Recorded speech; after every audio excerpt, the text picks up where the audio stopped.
So much of what you take for granted in your everyday online life, like using a search engine, shopping, and using social media, is made possible by JavaScript.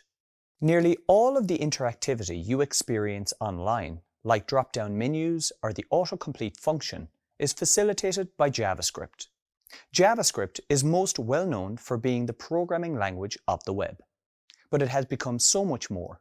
Now, it is used not only for the front-end development, but also for back-end development, and you can even create mobile apps using JavaScript and React. Without JavaScript, the modern software development landscape would look a lot different. Because it is such a powerful tool and so integral to software development, it is important for you, as a new developer, to know how it works and how to use it. In this course, starting with Module 1, you will cover an introduction to JavaScript that will help you understand how it is used in the real world. And you'll learn how to set up Visual Studio Code and install the Code Runner extension. This module also introduces you to programming in JavaScript, which includes learning about variables, data types, operators, strings, booleans, and numbers. After this, you'll progress to learning about conditional statements and loops. And in Module 2, you will build on what you've learned in the first module by learning about arrays, objects, and functions. You will also learn about bugs and errors. In Module 3, you will learn about the functional programming and object-oriented programming paradigm, which includes function calling, recursion, and scope. With scoping, you will learn how to use var, let, and const. Furthermore, you will learn about object-oriented programming, and you will design and build an object-oriented program. You will also learn about advanced JavaScript features like destructuring arrays and objects using for-of loops and template literals. Additionally, you will learn about data structures and the spread and rest operators. You will also learn how JavaScript is used in the browser. In this module, you will have an opportunity to practice updating the contents of a web page. Module 4 is all about testing and compatibility. Therefore, you will learn about types of testing and you'll write a unit test. You will also be introduced to Jest and learn how to write tests with Jests in an exercise. And you will learn about test-driven development and get to practice applying it too. You will also learn about JavaScript testing challenges, which include learning about Webpack, transpiling, and working with arrow functions in React. As part of this module, you will also learn about other JavaScript environments like Node and NPM. In Module 5, you will have an opportunity to put your new skills into practice by creating the Little Lemon Receipt Maker. In summary, this course provides you with an introduction to JavaScript. It is part of a program of courses that leads you towards a career in software development. You have probably encountered many new technical words and terminology in this video. Don't worry if you don't fully understand all these terms right now. Everything will become clearer soon. After all, this is part of the reason why you are taking this course. Anytime you're using a browser, anytime you're browsing the internet, you are using JavaScript. It's the language of the internet.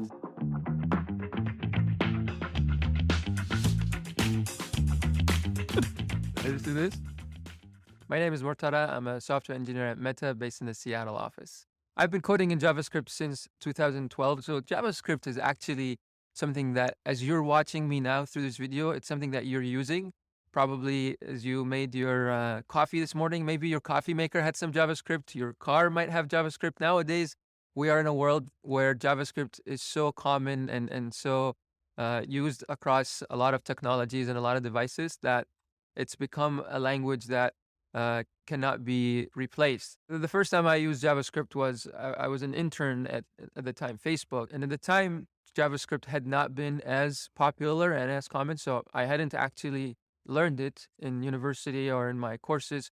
You know, the other more attractive or interesting languages at the time were like people writing in Java or C++. People used to sometimes not take JavaScript very seriously and think like it's a language that's not used by real and serious developers, but now we see the world runs using JavaScript and just about every application we interact with today probably has some JavaScript in it one way or another. One of the things that makes JavaScript so popular and important is that it's the only language that is used in web development. In game developments or other types of applications, there are choices to use other languages, like you could use C++ or you could use Java or you could use other things. But when it comes to web development, the only available language is JavaScript, and that's what makes it so popular and common and important to learn when you're developing web applications. At Meta, we use JavaScript in our entire web stack, but we also use JavaScript in other places too. One of the unique things about JavaScript that no other language has is that it's a language that can be used for writing the front end and the back end. So a lot of applications, they have a backend maybe in Python or PHP or Java or something else, but they're required to have a JavaScript front end because that's the only language of the front end.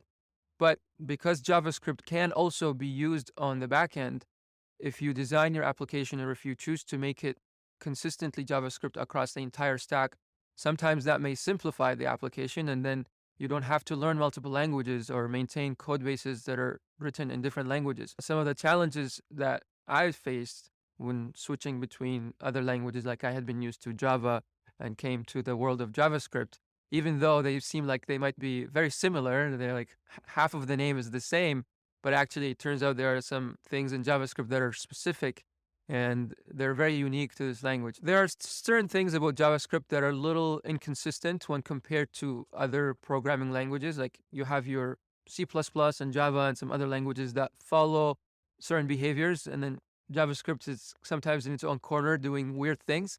But I actually find that a lot of times JavaScript is easier to learn than some of these other languages. So even if in its weirdness and in its quirks and some of the things that are confusing about it, overall, I find it an easier language to learn and use than these other ones.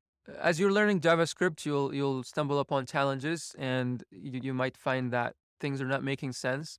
I encourage you to power through them, and you will find that with time, you will likely come to enjoy and love this language. At this point, we live in a world where JavaScript is so commonly used across devices and technologies. I can't comprehend or think of all the different applications or places that are running JavaScript in them. As you, a developer who is learning coding, it's an important skill to have, and you'll find that many employers will be interested in hiring you if you can code in JavaScript. So, give it a shot and be patient with it. If it confuses you or frustrates you, don't let that stop you from going through. Do we do the thing at the end too? So you're ready to start programming with JavaScript. But before you can begin developing projects with JavaScript, you need to set up software called VS, or Visual Studio Code. VS Code is a code editor that developers use to write their JavaScript code. By the end of this video, you'll be able to install VS Code, Node.js, and the Code Runner extension on your Windows operating system. Start a new JavaScript file in VS Code and run the file using Code Runner extension, and explain what console.log does in JavaScript. Let's begin by exploring the VS Code download and installation process. First, I open a search engine in my browser and search for the term VS Code, or Visual Studio Code. I click on the first link, which directs me to the official website at code.visualstudio.com. This link redirects me to the site's homepage. On this homepage, I select the Download for Windows button. A message appears on the VS Code website which states, "Thanks for downloading VS Code for Windows." I can then track my download progress in my browser. Once the file is downloaded, I click the file to begin the installation process. The license agreement appears. I read through the agreement and select Next. I then accept the default installation destination and the Start menu folder. I also select the following additional tasks: create a desktop icon, add Open with Code action to Windows Explorer file context menu, add Open with Code action to Windows Explorer directory context menu. Once I've selected these additional tasks, I click Next. Now that I have configured these tasks, I select the Install button. Once installed, I then check Launch Visual Studio Code and select Finish. My Visual Studio Code program then appears in a new window on the Get Started page. From here, I click the bottommost icon on the very left of the VS Code window to open the Extensions panel.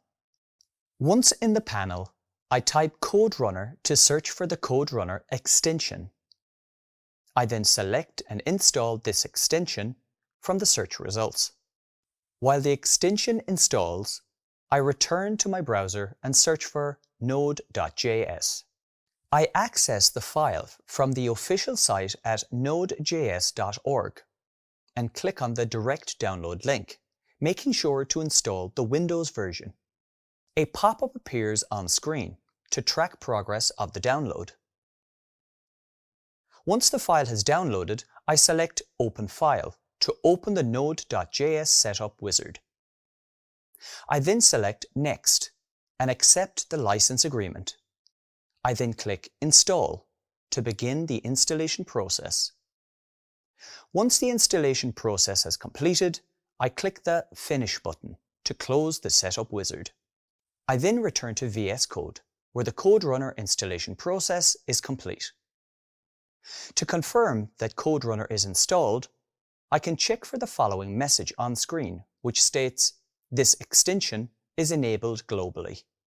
Just to the right of the Code Runner tab is a stripe for the files. I double-click this to open a new file.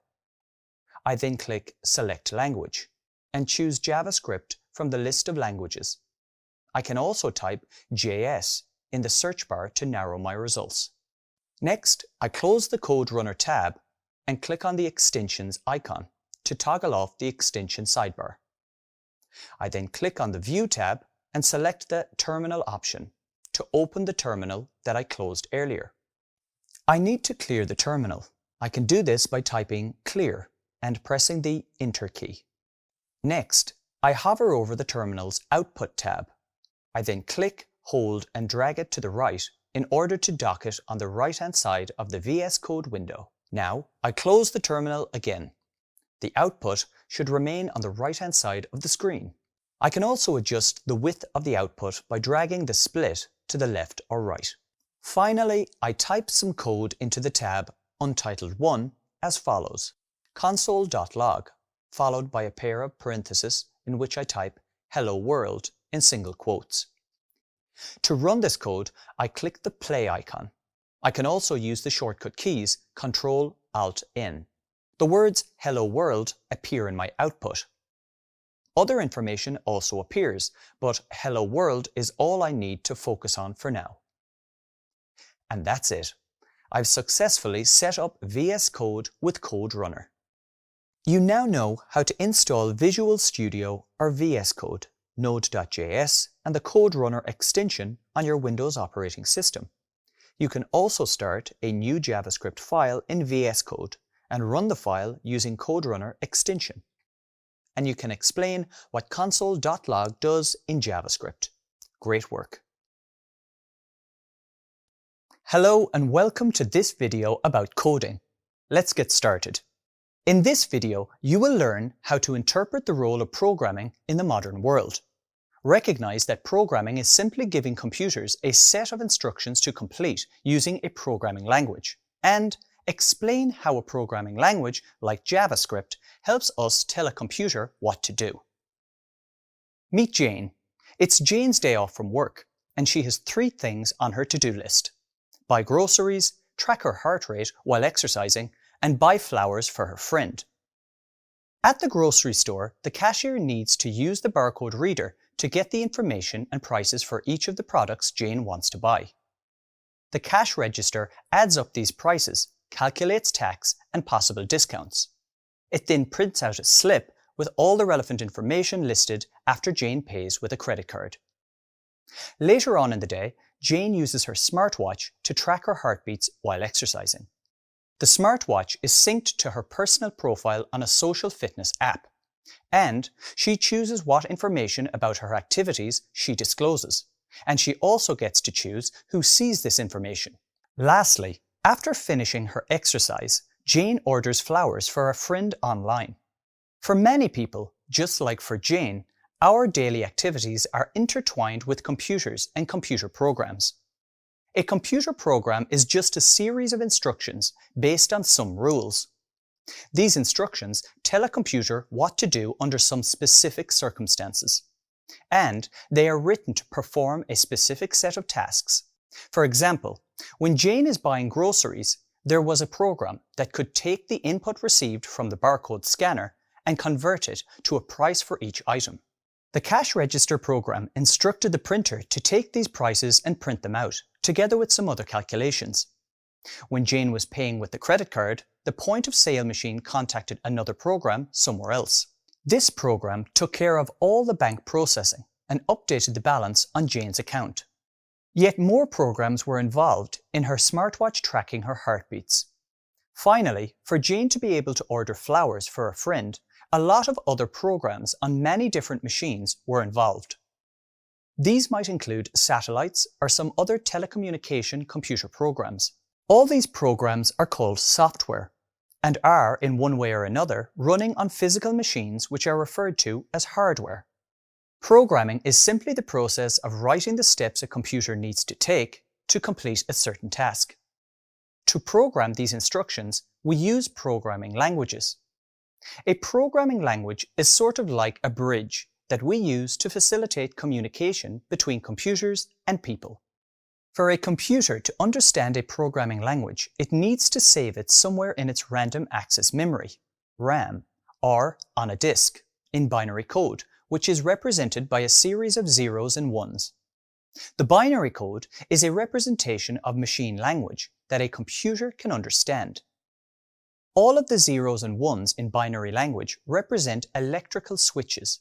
Finally, a computer's central processing unit, or CPU, can comprehend these binary electrical signals and update itself accordingly. This machine language, with its series of zeros and ones, is known as a low-level language because it's closer to being understood by a computer's CPU. There are also high-level languages, such as JavaScript, that needs to be interpreted. That is, converted to binary code that a CPU will be able to work with. So, we might think of JavaScript and other high-level languages as a tool that helps us to communicate with a CPU. As you saw with Jane's example, computer programs are everywhere.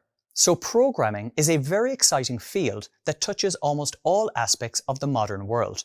And now you are on your way to becoming a part of that world as a developer.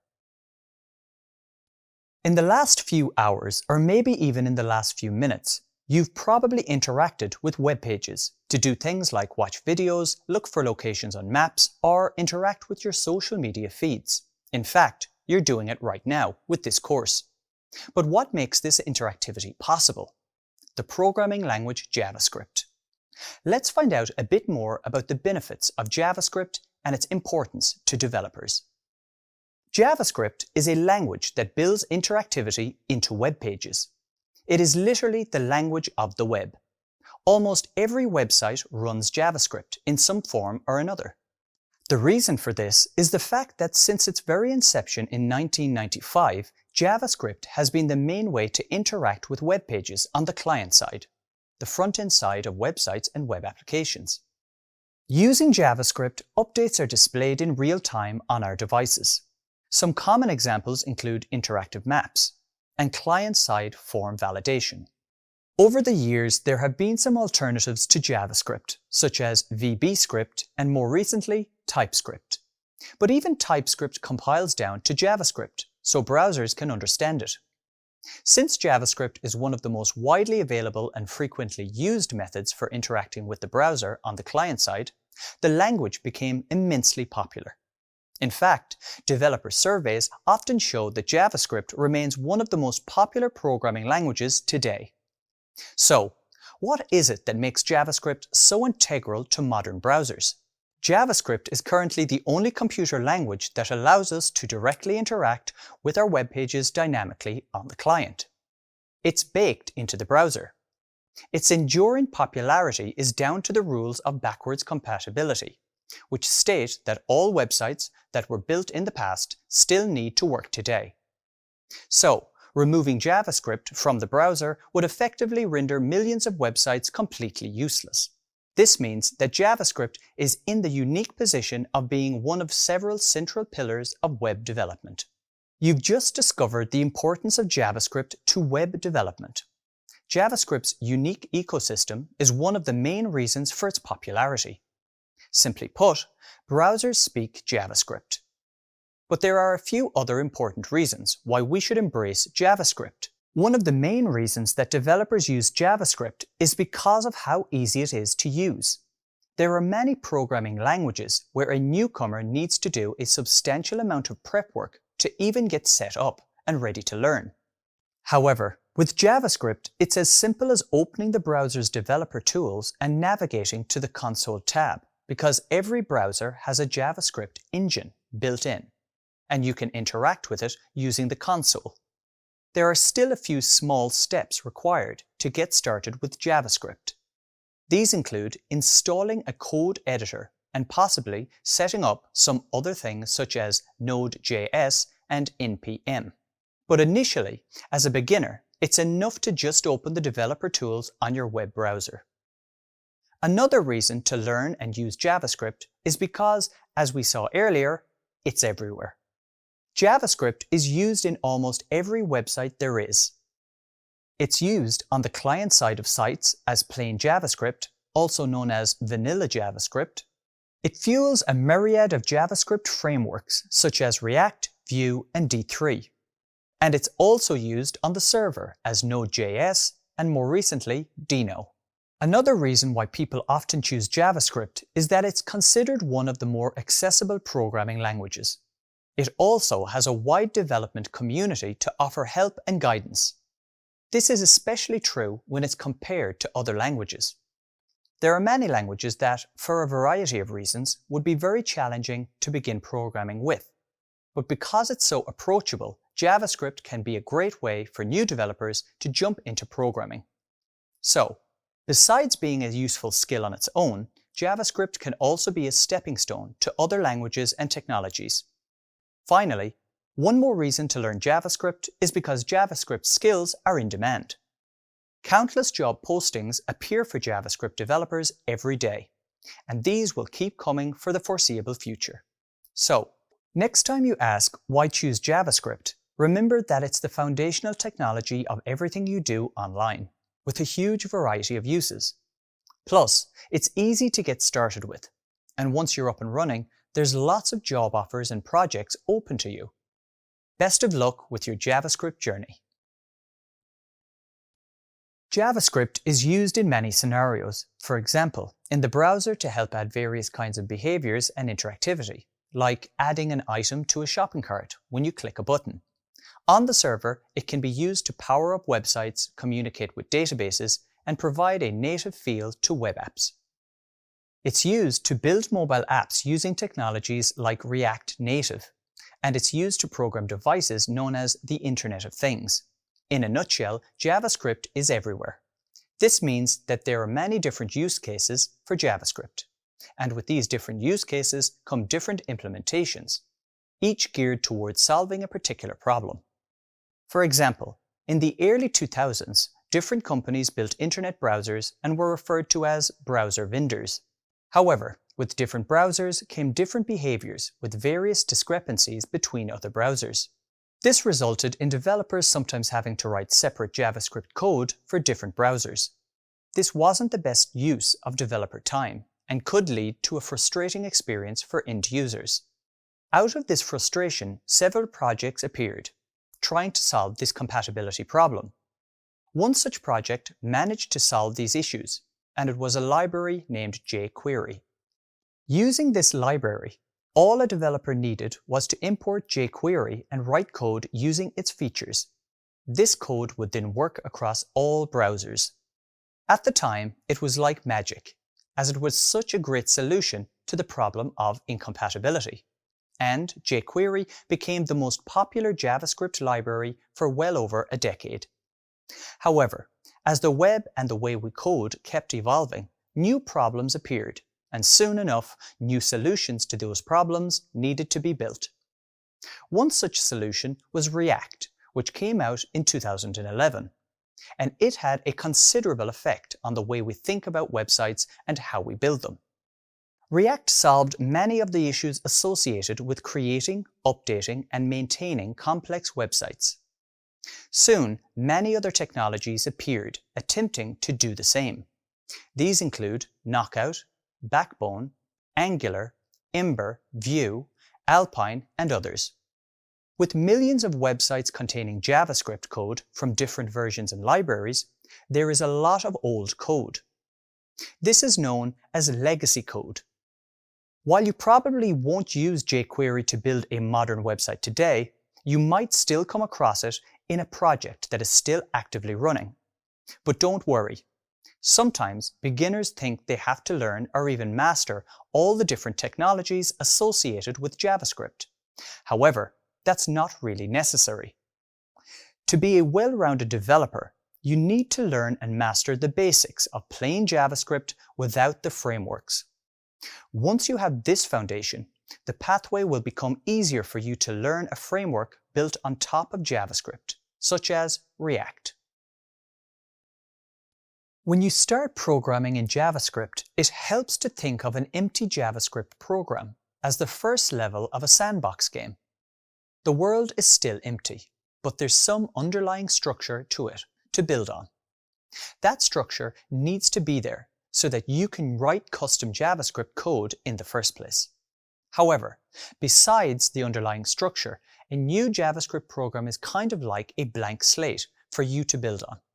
It's up to you, the programmer using JavaScript, to say, let's build this world. And an important part of this process is knowing how to use variables. In this video, you will learn how to identify what a variable is and why you need it, distinguish between variable declaration and variable assignment, and describe how to get a variable's value and reassign it. Let me demonstrate this now, using some code to assign a value to a variable and output it to the console. Right now, I have the Developer Tools panel open in my web browser. You can access this by pressing F12 on Windows and Linux or Command-Option-I on Mac. Then I select the Console tab. This works with any browser, and for this example, I'm using Google Chrome. Now I want to give JavaScript some idea of what I want to build, and I start by adding a person's name. I do this by typing John in double quotation marks. JavaScript receives this person's name and accepts it. There are no errors. This means I've given it some valid data, something that JavaScript can work with. Now let's say that I want JavaScript to say, "Hello, John." In other words, I want it to use the name that I gave JavaScript and I want it to greet the person. But how do I do it? If I type "Hello, John," I'm just typing the whole thing myself. I really want JavaScript to use the name I provided so I don't have to keep retyping it. And this is where variables come in. By using a variable, I can save the name John so that I can reuse it in the future. To save this name in a variable, I'll start with the keyword var and use it to signal to JavaScript that I'm giving it a value that I want it to reuse. To declare a variable, I type the keyword var. Now, I need to declare a fact about this world that I'm building. So I type person, semicolon, and press enter. Great. I've just declared my variable, person. I've given JavaScript one fact about the world that I'm building. The fact that there is a value that I'd like to reuse and that this value is accessible using the word person. Thus, I have completed the variable declaration. However, I still haven't given a name to the person variable. In programming jargon, I'd say that the person variable hasn't been assigned a value yet. The person variable is still undefined. In other words, for the person variable to hold the value of John, I need to assign the value of John to the person variable. To do this, I'll use the assignment operator, the equal sign. Operators perform certain operations, and the assignment operator's purpose is to take the value that is on its right and put it into what is on its left. So, to assign the name John to the variable person, I type var, person equals John in between quotes. I've taken the value John and assigned it to the person variable using the assignment operator. To confirm that this is really the case, let me inspect the contents of the person variable by typing person semicolon. It returns John as the result. Now that I have this value in a variable, I no longer have to type John every time I want to use it. I can have JavaScript output the text, "Hello John," to the console by using the built-in console.log method. This is a common approach to outputting values in JavaScript. Notice that the browser is intelligently trying to guess what programming statement I want as I type. Don't worry about this now. I just want you to concentrate on variables and the console.log method. The console.log method can accept one or more values, separated by commas. So I type console.log, open parenthesis. Then I type hello in quotes, comma, person for the variable, and then close parenthesis. Notice that hello John is now logged to the console. This is an example of combining static text with a dynamic variable where the value can change. But why stop here? Why not save the greeting in a variable too? Let's create another variable and call it greeting, and assign this new variable the value hello in quotation marks. Now, when I use the console.log method with both variables, greeting and person, the words or the values of these variables, hello John, are logged to the console. Finally, let me show you why variables are so useful. Now that I have the person and the greeting variables, I can reassign them, replacing their stored values. For example, I can change the value of the variable from hello to hi by typing greeting equals hi in quotation marks. Similarly, I can change the value of the variable person from John to James by doing the same thing. I type person for the variable, then equals, and finally James in quotation marks. Now the value of the variable greeting is hi, and the value of the variable person is James. Notice that now I haven't used the var keyword when I reassigned the values to the variables that I created earlier. That's because JavaScript already knows that these variables exist in the world that I'm building. But the variables don't have to be static and unchangeable. That would be a pretty boring world, right? Now, I run the exact same piece of code as before by typing console.log and the name of the variables. Notice that I'll get a completely different result logged to the console, hi James. This is very important because it allows me to use the same code and get different results. This is the power of variables. If you want to find out more, there is an additional reading at the end of this lesson. Congratulations! You now know how to create a variable in JavaScript. Variables allow us to make the exact same code produce different results, making our programs versatile. And that's it for this video on variables. Now that you've had some insight into how JavaScript's world building works, I hope you are excited to learn about more than just variables. Imagine for a moment that you are faced with the task of moving all your belongings to a new place. What steps would you take to make the process more efficient? Well, you'd probably start by sorting items and packing them into boxes, and then labeling those boxes so that you have an idea of what each one contains. After moving them, you put each box in the room it belongs, to make unpacking quicker and easier. You can also think of programming in a similar way to packing and moving boxes. You have many different data types at your disposal, but coding efficiently starts with knowing when and where to use them. In this video, you'll learn to identify the primitive data types in JavaScript. You will learn about their specific use cases and when to use each data type. There are 7 primitive data types in JavaScript. These are string, number, boolean, null, undefined, big int, and symbol. Let's begin by learning about the first 2, which are strings and numbers. Let's say that you are building an e-commerce app for selling guitars. When a user views the page for the most popular model, you want them to see the name of the guitar, the description, the best guitar around, and the price of $375. Seems simple enough, right? But how can you ensure that the information displayed on screen is stored effectively so that the app can use it? You would do this by using the most appropriate data types. But what does data mean exactly? Well, each piece of information in your app has a different value, and all values are collectively referred to as data.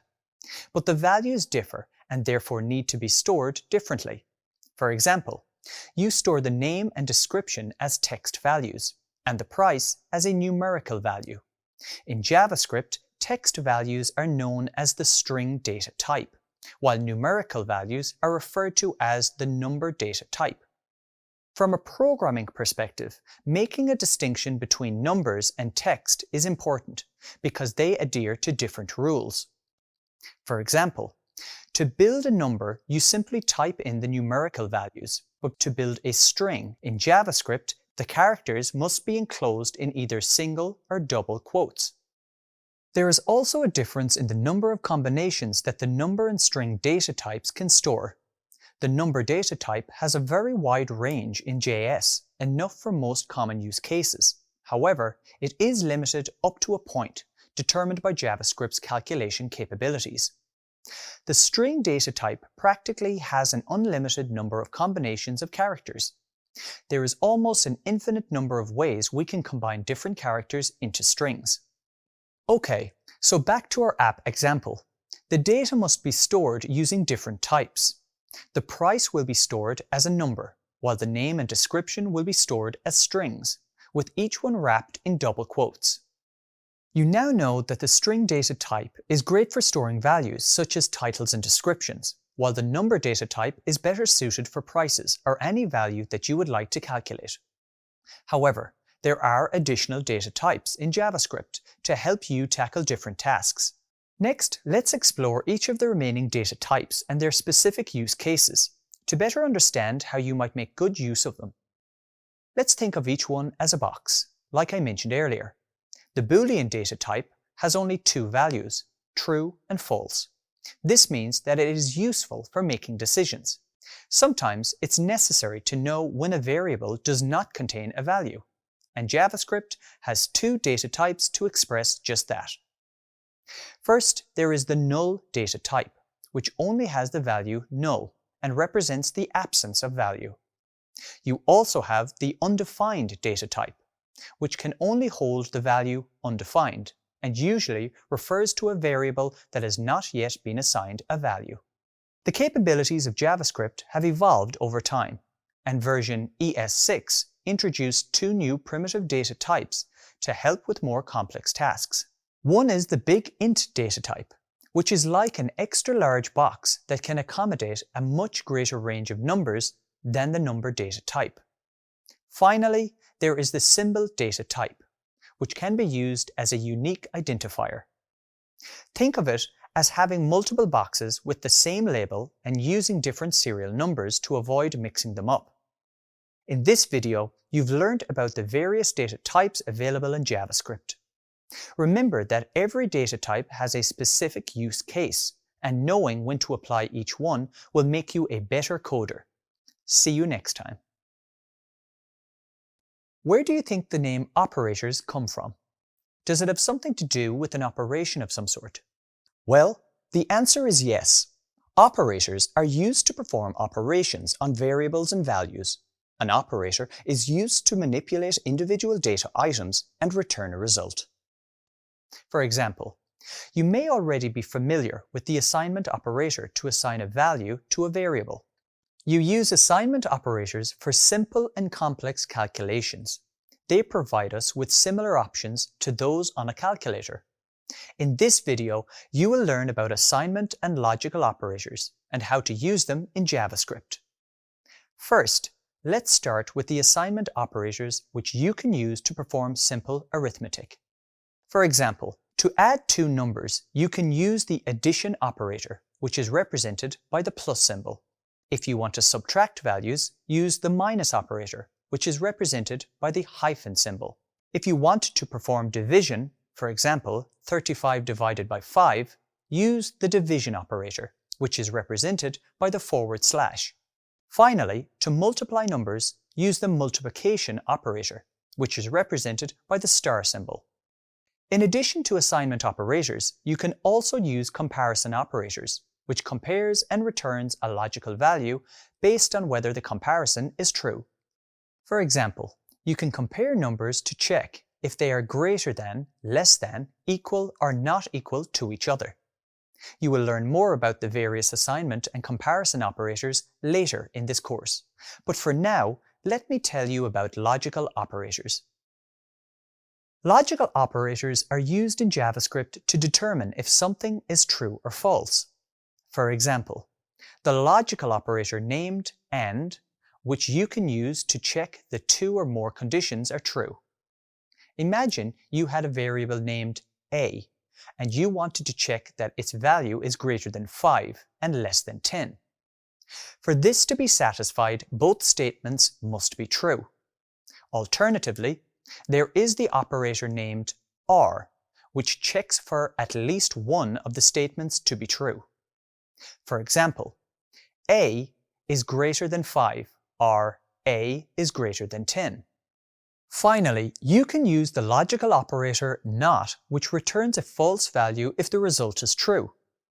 Operators are used to control the flow of a program that meets certain criteria. Now let me demonstrate how to use JavaScript math and logical operators.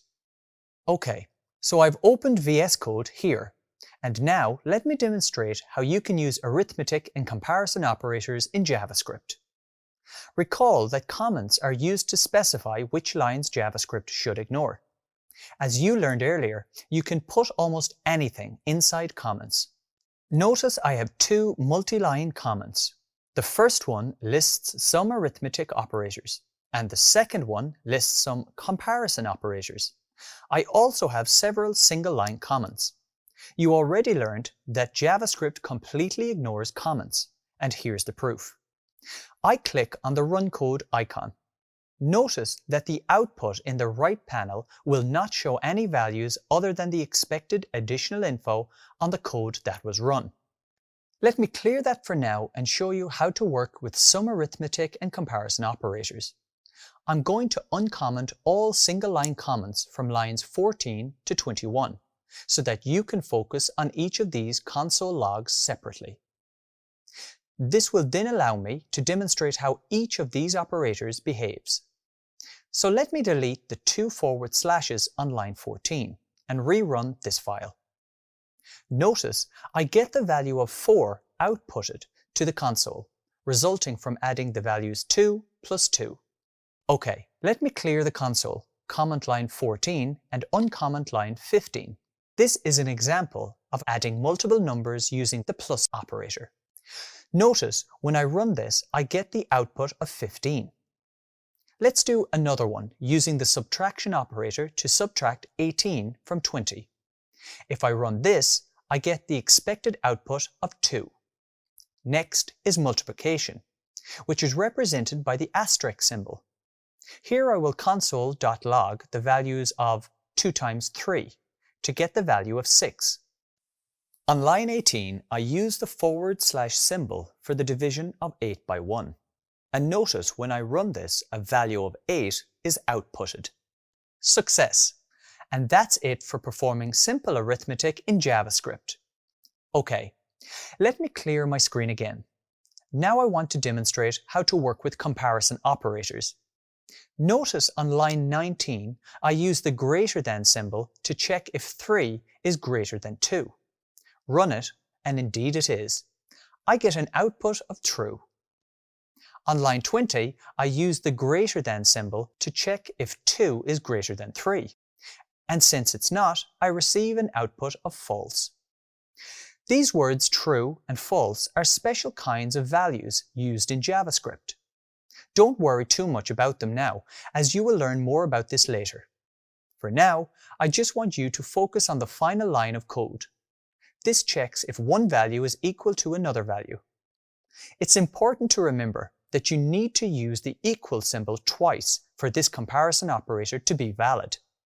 This is because the single equal symbol is used for the assignment operator, like when you assign a value to a variable. Okay, so I would expect the value of 10 to be equal to 10, so let's run it to find out. And it is. Notice a value of true is outputted to the console.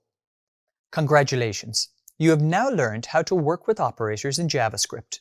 This is a must-have skill in your development toolkit, as they are used in many areas of programming.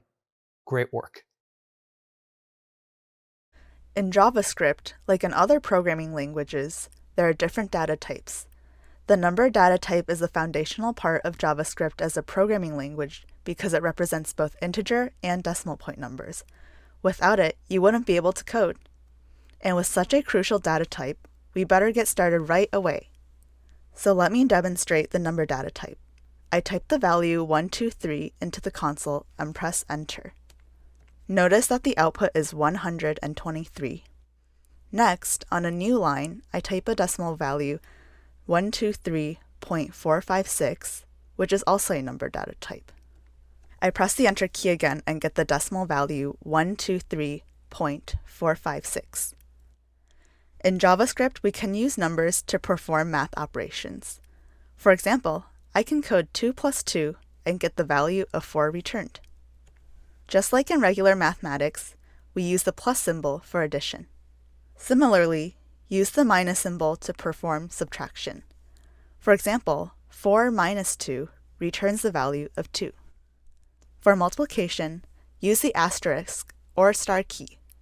So, 4 times 4 will return 16. For division, use the / key. 16 divided by 4 returns the value of 4. You can use a double star sign to perform exponential calculations for slightly more complex arithmetic. For example, 10 to the power of 2, 10 times 10, will return 100. A final example is the remainder or the modulus operator. This checks how many times you can fit one number into the other and then returns the remainder. So if I type 9 modulus 8, the value of 1 is returned. Or 16 modulus 8 returns a 0. This is because the number 8 divides into the number 16 evenly. There is no remainder as represented here by the 0. Besides basic mathematical operations, you can also use parentheses to group more complex calculations. For example, 2 times 4 plus 8 can return a different answer depending on the order used for calculation. For example, multiplying 2 times 4 and then adding the value of 8 returns 16. But 2 times the value of 4 plus 8 returns 24. By using parentheses, I can control the order of calculations. Without parentheses, JavaScript will follow the standard mathematical sequence of calculation. In this case, the multiplication would take precedence and be done first. So the 2 times 4 happens first, and then the 8 is added, returning a value of 16. Remember, I can override that using parentheses and get a different result. That's an example of using parentheses in JavaScript with numbers and mathematical operators. Some of the most common JavaScript mathematical operators are plus, minus, times, division, and modulus. If you would like to learn more about mathematical operators, there's an additional reading at the end of this lesson. Since you're new to JavaScript, you might not be familiar with strings. Strings are used to represent and work with a sequence of characters while programming in JavaScript. Let me explain how they work. To demonstrate the concept of strings, I have the developer tools open in my browser and the console tab is selected. So what is a string? A string in JavaScript is a collection of characters enclosed by single quotes, double quotes. Such a collection of characters is known as a string data type. Strings are one of the most common types of data you'll be working with. To code a string, I type in a pair of single quotation marks. This piece of code with just an opening and closing single quote is referred to as an empty string. To build an empty string, I can also use double quotation marks. While empty strings have their place in JavaScript, they're not very versatile. But strings don't have to be empty. So let me build a non-empty string with some letters and an exclamation mark. I do this by typing the words, "Hello there," and an exclamation mark within a pair of single quotation marks. Besides letters and punctuation symbols, we can add almost any other character into a string, including numbers. For example, I can type "hello there" and follow it up with several symbols and numbers. This is still a valid string. There is one thing that strings can't do, and that is break onto the next line. When I type a single quotation mark, the word hello, and then press enter before typing the second quotation mark, it results in an error which stops the code from running. The same happens if I use double quotation marks. When you use single or double quotes to surround string values, these characters are referred to as delimiters. This is because I use them to delimit a given string value from the rest of my code. There are some unusual situations that can trip you up when you first start using strings in JavaScript. For example, let's say that I want to create a new string. I do this by typing a single quotation mark, followed by the phrase, "It is a lovely day," and I close the string with a second single quotation mark. Now I want to use the contraction of "it is" by using an apostrophe, but I get an error code. This is because JavaScript reads the word "it," that is, the first two letters, as forming a string, and then it doesn't understand the rest of the code because of the apostrophe. To fix this issue, I need to nest single quotes inside double quotes. I do this by replacing the original single quotation marks on either side of the phrase with double quotation marks. And now you'll notice there are no more errors. You can mix single and double quotes too, but it's better to stick with one or the other because it can be confusing and lacks consistency. And there you have it. You have learned what a string data type is and what an empty string is. You can also explain what the string data type is in JavaScript. I encourage you to try and make some more strings while practicing coding. The Boolean data type is used to check if a statement is true or false, which makes it a foundational part of knowing how to use JavaScript. It has many uses, but in this video, I will focus on how to get the result of a comparison to determine if two values are the same or not. What is a Boolean data type? To understand the answer to this question, let's think about a real-life scenario of comparing numbers, such as, for example, checking if number 1 is smaller than number 2. In JavaScript, I do it like this: 1 less than sign 2. When I press the Enter key, JavaScript says that this is a true claim. Let's do some other comparisons. Let's check if 1 is greater than 2. 1 greater than sign 2. This code returns the value of false of the Boolean data type. No matter how I compare numbers, the result of the comparison will always be either true or false. There are no maybes here. That's why the Boolean data type has only two possible values, true and false. Besides the less than and the greater than operator, I can also use some other operators to compare numbers. It might help to think of these various comparison operators as tests. Let's say I want to test if the comparison of two numbers is correct or incorrect. Now I will run a few tests with some additional operators, starting with checking for equality. 1 equals 2. I'm claiming that 1 is equal to 2, and JavaScript returns false. No, 1 is not equal to 2. My claim is false. When first introduced to the syntax, with two consecutive equal signs, it is not uncommon for people to be slightly confused. Why the double equal sign? After all, you know that in mathematics you only need a single equal sign to signal equality. But in JavaScript, I use a single equal sign as the assignment operator to assign a value from the right side of the assignment operator to the variable on the left side of the assignment operator. For example, I can type var score equals 100 to declare a variable called score and assign it to the value 100. In other words, I can now confirm that the value of score is 100 by typing out score in the console. Indeed, 100 it is. In contrast, in JavaScript, the equality operator has two equal signs and it checks only for value. Additionally, there's also the strict equality operator that has three equal signs and it checks for both the value and type.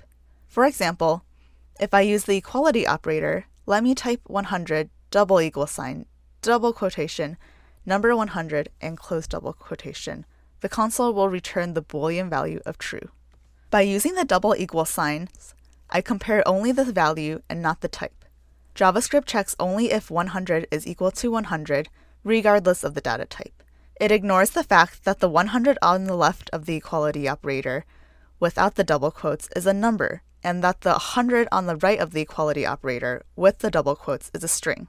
The strict equality operator is more unforgiving. It checks for both the equality of value and the equality of type. Therefore, comparing the number 100 without quotes with the string 100 with double quotes will return a Boolean value of false. Why is this false? It is false because although the value is the same, the type is not. The number 100 does not have the same type as the string 100. There's also an operator that's the opposite of the equality operator, the inequality operator. It's a combination of an exclamation mark and an equal sign. Let's test it. I type number 1, exclamation mark, the equal sign, and number 1 again. It returns the Boolean value of false because it is false to say that 1 is not equal to 1. Additionally, just like there's the strict equality operator, there's also its opposite in the form of the strict inequality operator. This operator is an exclamation mark with two equal signs. Let's type number 1 as a number, exclamation mark, the equal sign twice, and then number 1 inside double quotes, that is, as a string. This returns a Boolean value of true because the number 1 is not the same as a string 1 by both the value and the type. So it's true that these two values are not the same. There are other kinds of operators in JavaScript, and there are some additional concepts like operator precedence and operator associativity, but we'll skip these for now. With the examples covered in this video, you should have a basic grasp of how the Boolean data type works and what it's useful for. You will encounter Boolean values again because there are other important ways in which you can use them in your code besides comparing numbers and strings. Every day, from the moment we wake up, you and I make decisions. From what clothes to wear, whether to have tea or coffee for breakfast, or even what movie to watch. While some decisions are complex, some can be relatively simple, and we make them based on whether some condition is either true or false. For example, if it's raining outside, we will likely bring an umbrella. The condition here is the weather. If it's raining, we take an umbrella. If it's not, we don't. In this video, you will learn about conditional statements in JavaScript using the if and else statements. In JavaScript, there are pieces of code called conditionals, and developers can use them to run code conditionally, based on whether something is either true or false. There are many types of conditional statements, but the first one I want you to learn about is something called the if statement. The if statement checks a condition and will execute a code block if the condition is met or true. The condition criteria are essential here. The block of code will only get executed if the condition is evaluated to the Boolean value of true. You can use many types of comparison operators to evaluate the condition. These include operators such as equal to, greater than, less than, and not equal to. You can find a complete list of comparison operators from the additional reading at the end of this lesson. So far, you've learned about using conditionals with binary conditions where a thing can be either true or false. However, in the world of programming, things are often not that simple. Imagine you are a developer working on a website where a person can practice for their driving test. Part of the driving test is that they must pass a theory exam of 50 questions based on the rules of the road. The exam has only two results, pass or fail. If the student scores greater than 40, they pass. If not, they fail. You need to output the exam result to the learner. This is where another conditional statement can be used, and it's called the if-else statement. This statement handles both outcomes of our conditional request using the else keyword.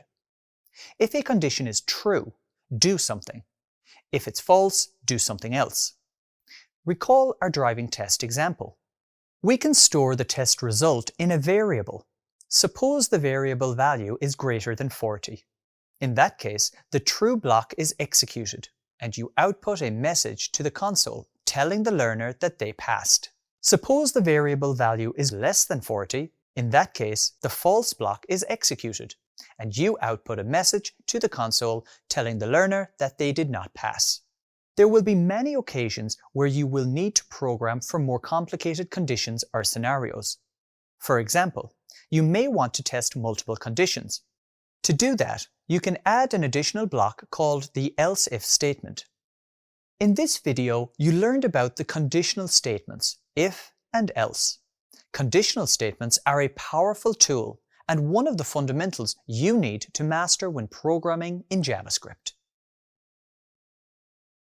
Recall that conditional statements are used to run pieces of code based on whether the condition is either true or false. Okay, let me demonstrate this now with a simple example using a variable and an if-else statement. Additionally, we'll learn how to deal with cases where we have multiple if-else-if conditions. For example, the if-else statement can be used when you want to execute code based on a certain condition being either true or false. But what if you have 5 conditions or even 10? Well, you could use multiple lines of else if. There is another way to do this, using something called a switch statement. Okay, let me demonstrate this now with an example of when to use else if and when to use the switch statement. So I have VS Code open here, and notice that I have pasted in an example of an if-else statement. First, on line 3 here, I've assigned the value of 50 to the variable result.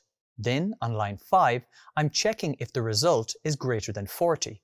If this returns the Boolean value of true, my code will console log the words, "You passed the test."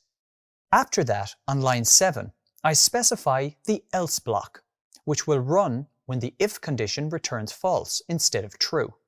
In that case, I use console.log to output "You did not pass the test."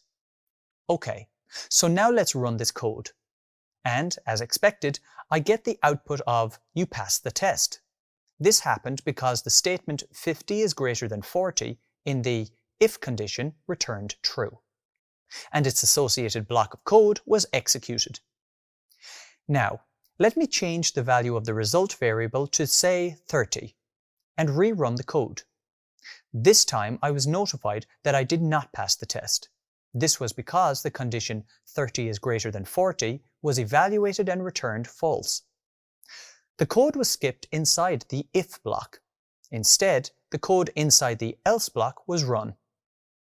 My code works well because I'm checking a binary condition here, but what if there are more options?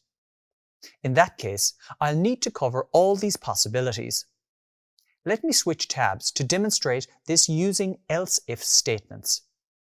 Okay, so notice that I have a variable named place, and it's assigned to a string with the value of first. Next, notice my code contains 4 conditional statements. The first is an if statement that checks if the value of the variable place equals the string value of first. If this is true, then a message of gold will output to the console. As there are 3 more conditions, the next one needs to use an else-if block.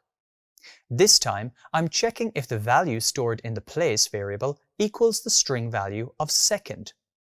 Once again, if this is true, a message of silver will output to the console. Notice lines 9 and 10. This code is another else-if block that checks for a value of third and outputs the message of bronze. And this process would keep repeating for as many conditions as needed. Finally, if no condition is met, I have a catch-all else statement at the end. This is crucial because if the conditional checks for the values first, second, or third are not satisfied, the else block will run and output the text "no medal." Okay, so this code looks good to me. Let me run it to test the output. Notice the word gold is outputted. While this method is correct, it can become a bit unmanageable when there are multiple conditions. For example, say you had to evaluate 10 conditions. Luckily, there is another statement at our disposal, and this is called the switch statement. Let me switch tabs again, and now notice the code. So here I have a switch example, but I want to examine these files side by side. So let me click on the tab of the switch statement file, and I'll drag it around until I find a good place for it. That will allow me to compare the code. Let's adjust this a little bit more and clear the output of the console. Okay, So you may notice that the syntax is significantly different by inspecting these two files. If I run the switch statement code here, I get the same result. The word gold is output.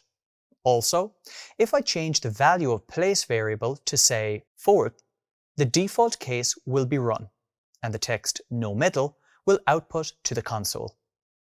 The if-else example code acts precisely the same, so here when I update the variable place to 4th, the same thing happens. The words no metal are logged. Congratulations! You have now learned about conditional statements using the if and else.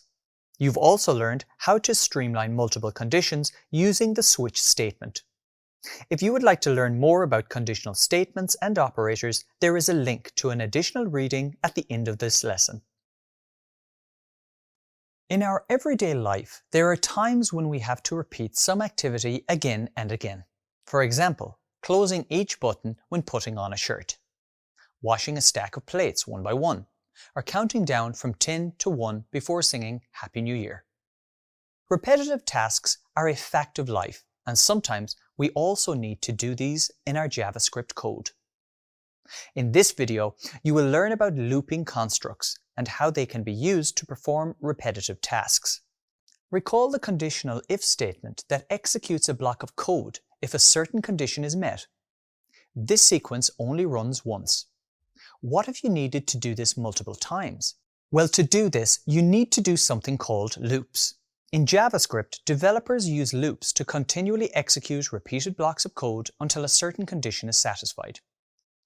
Loops are similar to conditionals in that a condition must be satisfied in order for the code to execute. But loops have an additional parameter, which has many names. But for the moment, you can think of this as an incrementer or loop counter. To understand why the counter variable is so important, let's consider a real-life situation. We are counting down from 10 to 1 before singing Happy New Year.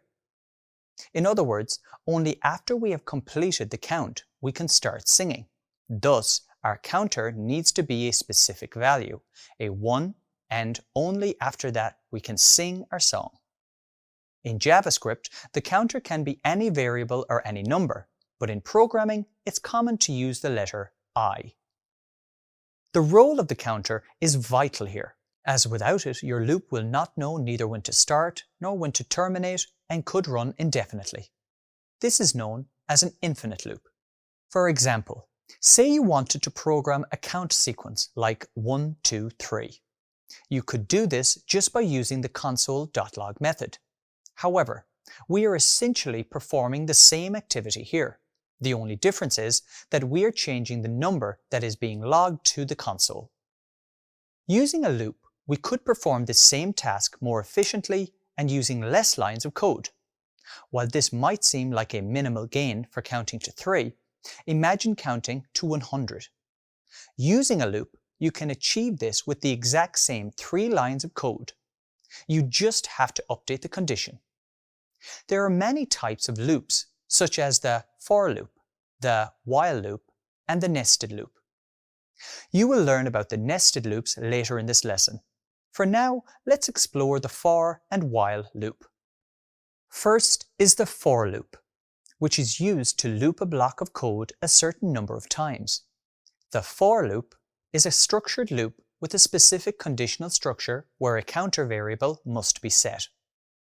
Then a condition must be specified, and finally the counter must be incremented. This can either be an increase or a decrease depending on your needs.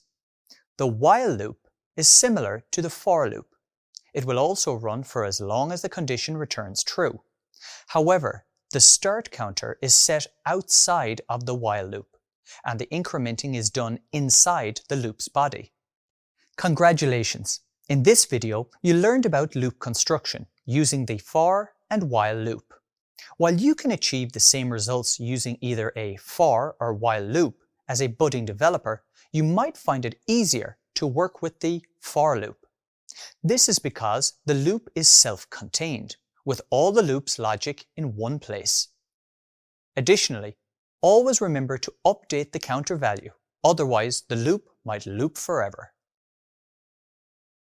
Let's say you want to code a count from 1 to 3 and then say go, as if we are racing. You could do this by logging each step to the console for 1, 2, 3, and go. While this method works, imagine a situation where you have to count from 1 to 10, 1 to 100, or even more. Would we have to type the console.log method 100 times? Luckily, there's a more efficient way to do this by using something called a for loop. Okay, so let me just clear my console and paste in an example of how to do this using a for loop. First is the declaration using the for keyword. This declaration consists of something known as the counter. The counter is a variable which is typically named I for iterator, but you could use any variable name you want. The counter has 3 conditions for the for loop to function. First, the start count value must be assigned. In this example, it's 1. The second condition is the end count value, and this specifies how many times the loop will iterate or run. In this example, the condition is that the value of I must be less than or equal to 3 for the loop to run. The final part is the incrementer, which changes the value of I on each loop. It's set to increase the number stored in the variable I by 1 each time the code inside the loop runs. You may have learned the technique I equal to I plus 1, but you can also use the syntax I plus plus as another way to increase the value of I by 1. If you do not specify how the value of I should be increased after each loop, the for loop will run forever, as I would always be less than 3. So you need something known as an exit condition. The exit condition works with the incrementer to prevent the loop from running forever by specifying at which value to terminate the loop. In this example, the loop terminates when the value of I is greater than 3. So the loop will terminate when the exit condition returns false. In other words, until the value of I equals 4. And since 4 less than or greater than 3 returns false, the for loop will exit and JavaScript will continue reading and running code below it. The final part of the for loop is the loop body, which is enclosed in curly braces. This contains the block of code that I want to run on each loop iteration. In this example, I want to print the value of I to the console using console.log method. Notice that this code outputs the same result as displayed earlier. Let's see it in action. Great, you've just created your first for loop. There are different ways that you can work with for loops. For example, I could start my count at 10 and set the value of I to be greater than 0. Now, instead of incrementing the value of I with plus plus, I can decrement with the value minus minus. This is essentially like counting backward. And instead of saying go, we might say Happy New Year. I press enter and notice the result. The countdown outputs from 10 to 1, and the greeting Happy New Year is displayed. Let's break down what's happening here. The console.log part of the for loop was repeated 10 times until the value of I reached 0. Once the value of I reached 0, the condition I greater than 0 was no longer met and the loop exited. Remember, a for loop is a way to automate repetition in JavaScript. Why not try creating one in your own code to repeat some code? In this video, you will learn about another type of loop, the while loop, and use it to code a countdown to the Happy New Year greeting. The while loop is quite similar to the for loop, but they're not exactly the same. The first major difference is the counter value. With a while loop, this is set before the loop and must be clearly defined. Let me demonstrate this now. First, I create a variable called counter and set its value to 3. Next, I want you to know about the second major difference. This is that you only need to specify the exit condition in the parentheses of the loop declaration. Or, put differently, we just give JavaScript an expression to check. If that expression returns true, JavaScript will then run the code inside the while loop. In this example, our condition will be counter is greater than 0. Since the counter value of 3 is greater than 0, it returns true. So to construct the while loop, I type the word while and then the condition inside the parentheses. This is counter greater than 0. Next, inside the while loop's code block, I need to tell it what to do. In this example, I want to run the console.log method to output the value of the counter. Then I need to decrement my counter by a value of 1. This means that the first time JavaScript starts running the line of code with the while loop declaration, it checks the value of the counter variable. If the counter value is greater than 0, and it is, it will run the code inside the while loop. Then it will output the current value of the counter variable to the console, which is the number 3. Next, it will calculate the value of counter minus 1, that is, 3 minus 1, which is 2. It will then update the counter variable by assigning the number 2 as its new value. Finally, it will return to the while's condition and check if the counter value is greater than 0. That is, if 2 is greater than 0. Since it is, it will go into the while loop's code block again and output the counter's current value, which is 2. Then it will update it again by assigning the result of 2 minus 1 as the updated value of the counter variable. Now, since it's reached the end of the block, JavaScript will go back up and confirm that it's true that 1 is greater than 0. Then go inside the while loop's body again, output the value of 1, and update the counter to 1 minus 1. Since it's reached the end of the loop's body, it will go back up and check if 0 is greater than 0, and since it isn't, it will not run the code inside the while loop again. Instead, any code under the closing curly brace of the while loop will run. To demonstrate this, I add another line of code under this closing curly brace and console log the string Happy New Year. And that's it! Congratulations, you have now learned how to create and run a while loop. Why don't you give it a try? Loops are a common way to automate code repetition. If you would like to learn more about the specific use of loops, there is an additional reading at the end of this lesson. What if you need your code to perform more than one task at the same time? Maybe you need to process dataset A, but at the same time also process dataset B. In cases like this, you can use nested loops. You might already be familiar with the for loop, which is used for instructing your code to perform the same task over and over again. But with JavaScript, it's possible to nest loops within other loops, so that multiple tasks can be performed at once. And there can be multiple levels of nesting too. Let's now examine a practical example where you might use a nested loop. Suppose you are creating a 2-week plan for the days Monday to Friday. You need to output each day number and the week it's associated to. So, you have 5 days for week 1 and 5 days for week 2. Using a nested loop is the perfect way to achieve this output. Let me break it down for you now using an example with for loops. If we recall our example, we have 2 categories, weeks and days. The first loop, also known as the outer loop, will loop over the weeks. So, an increment counter of 2 is required, and this is created with a variable named I. Then the nested loop will loop over the days. To do this, another increment counter is required, and this is created with a variable named j. Finally, the console log method is required to output the text with the values of I and j to the console. This code outputs 10 lines, week 1 and each day from 1 to 5, and then the same for week 2. However, you need to take care not to overdo it, as multiple levels of nested loops are not very performant. In other words, the more nested loops there are, the slower your code will run. Let's now explore an example where you will output code using nested loops to display the summer months over 2 years. Okay, so I'm back in my browser's console, and I start by pasting in a for loop declaration. Notice this specifies the year variable as 2023, and the exit condition when the comparison of year is less than 2025 returns false. I've also set the year's value to increase by 1 on each loop. Essentially, I've coded this loop twice. Next, I type console.log in the loop body and place the variable year inside the parenthesis. Okay, so I expect the output to display 2023 and 2024.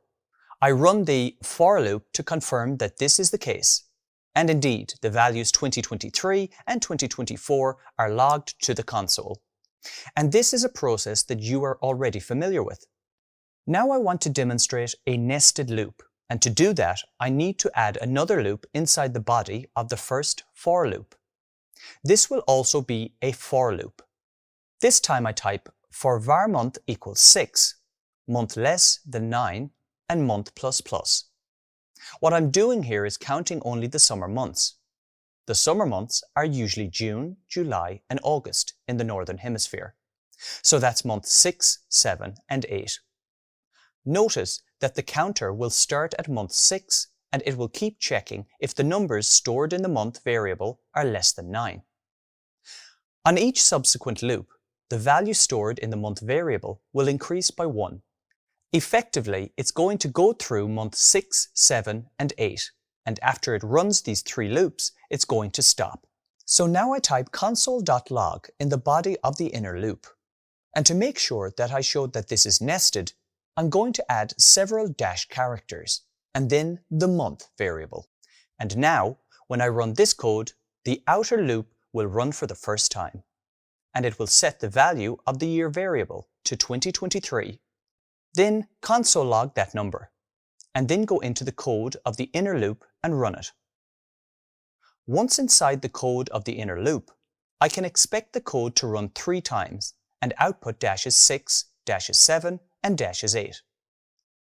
The inner loop will then exit, and the code will move back to the outer loop to begin the next loop cycle.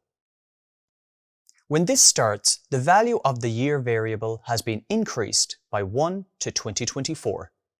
This still satisfies the condition of year is less than 2025. So the code logs the year and proceeds to the inner loop. JavaScript will go into the inner for loop again and rerun it. Once again, it will output 6, 7, and 8 again. And this code will continue this sequence displaying the year 2024 and the final 3 months of summer. Let me run the code now. And success! The code produced my predicted output. Okay, before I end this video, let me demonstrate how to simplify the for loop. Instead of using these long variable names, I can just use I instead of year, and I can use J instead of the month. This makes the code easier to read. It might seem harder to understand because I'm using I and J instead of more descriptive names. But these variable names are standard practice in the development community and are considered a best practice to use. You have now learned about nested loops and the reason to use them. It's important to remember that while nested loops are an option for developers, they can be resource intensive. Nested loops can be used in instances where you need automated repetition of code. For example, sorting numbers from highest to lowest. A good developer writes code efficiently to maximize resources, and you are on your way to becoming one of them. You've reached the final video in this lesson on conditionals and loops, and the end of the introduction to JavaScript module. Let's take a few moments to recap on what you've learned. In this module, you have learned how to explain what programming is and the role it plays in the modern world, describe what JavaScript is and its value as a web development tool, describe how developers interact with the JavaScript engine to create web experiences, create variables and assign or reassign the values they contain, identify the 7 primitive data types in JavaScript and how they differ from one another, explain what strings are and the syntax for building them, identify the values of the Boolean data type, and explain what you can and cannot do with the numbers data type, build if-else statements to create conditional outcomes, and build for loops to repeat repetitive tasks. Congratulations, you have now completed this module. Great work. Have you ever wondered how, when you turn on the dial or press a different button on your washing machine for a specific wash, it just knows what to do? You select Sports Wash and the machine runs a wash cycle at the same temperature every time. Or you turn the dial to Synthetics and the machine runs a wash for the exact same length of time each time. Functions work just like this, running the same set of stored instructions repeatedly without requiring you to adjust the settings every time. Over the next few minutes, you'll learn about the advantages of using functions in JavaScript. You will learn how functions are structured and how to declare a function in your code with the use of parameters. Finally, you will discover how to call or invoke a function with your code with the use of arguments. But first, what is a function and what does it do? One of the basic principles of programming can be summed with the acronym DRY. In other words, don't repeat yourself. And it's thanks to functions that you can avoid repetition. With functions, you can take several lines of code that perform a set of related actions and then group them together under a single label. Then, when you need to run the code that you've saved, you just invoke or call the function. You can run the code as many times as you want. For example, suppose you want to add two numbers. The process could be as follows. First, create two variables a and b, and assign each a number value. Then create another variable, c, which holds the value of a and b added together. Finally, output the value of c to the console. This piece of code works and adds two numbers together. But what if you want to execute this code more than once? Well, you can do this by placing this block of code inside a function. You declare a function by typing the keyword function, then space, and then the name of the function. You can name the function nearly anything you want. In this example, it's named add2nums. After the function name, place a left and right parenthesis.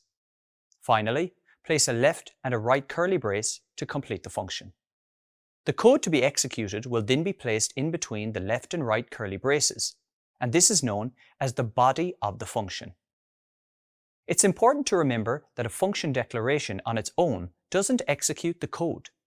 It's just specifying what operations should be performed once the function is executed. To run the function's code, you need to call or invoke the function, and this is achieved by typing the function named, followed by the opening and closing parenthesis. Instead of saying run a function, developers may say that they call a function or invoke a function. But don't worry, all these terms mean the same thing: to execute the code inside the function's body. Next, let's explore another major advantage of functions: the use of values.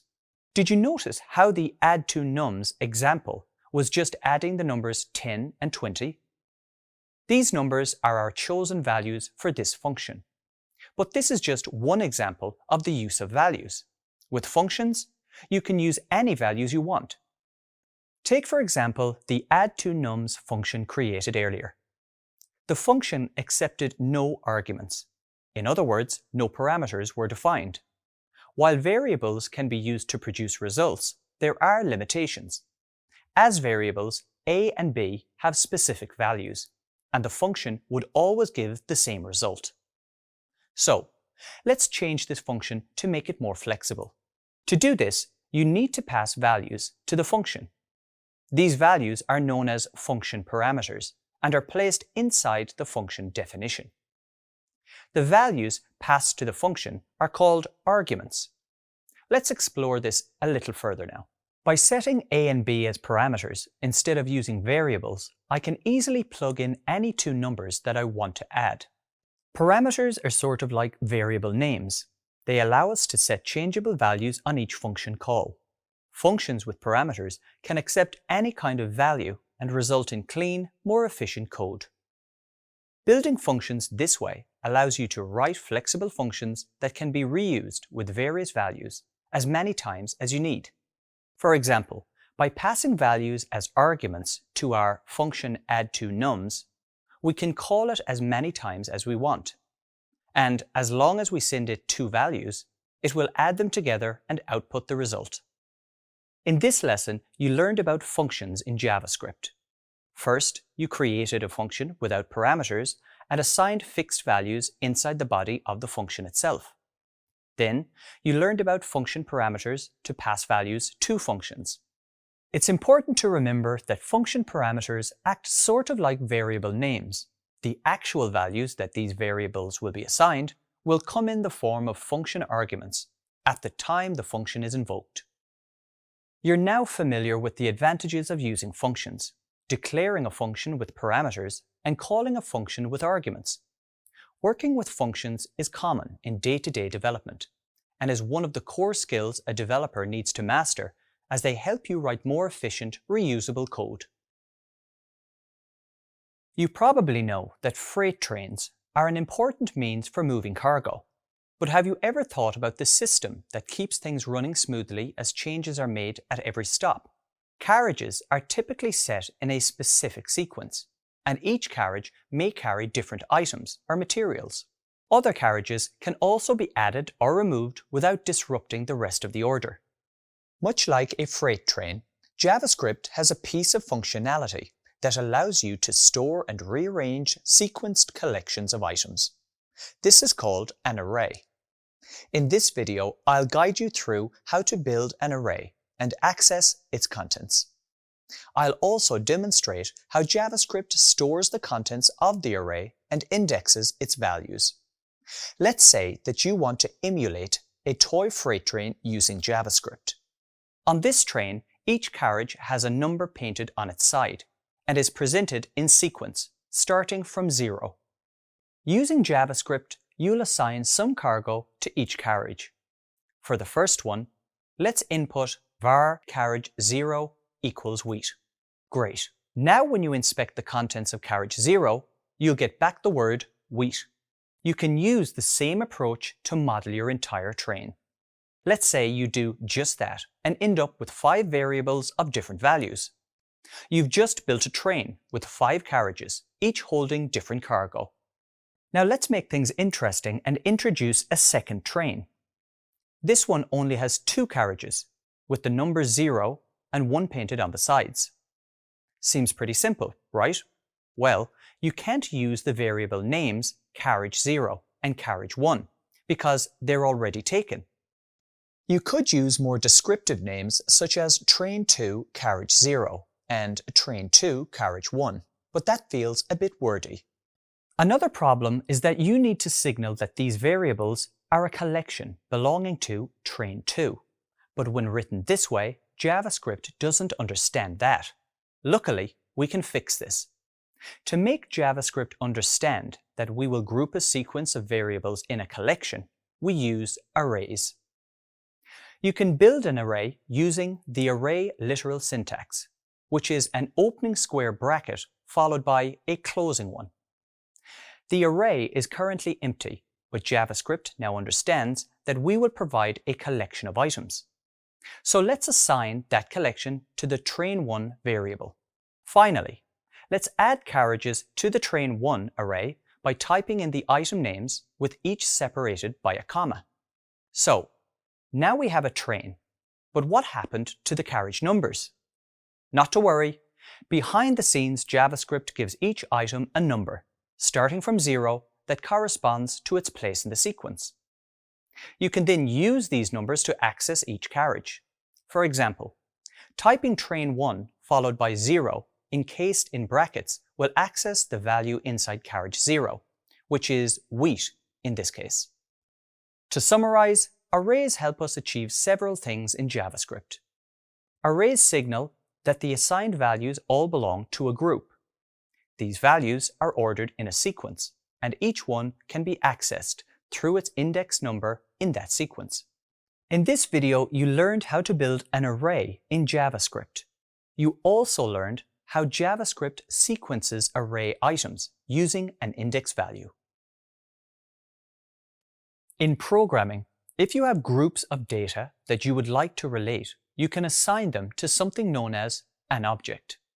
In this video, I'll help you to understand why we use objects in JavaScript.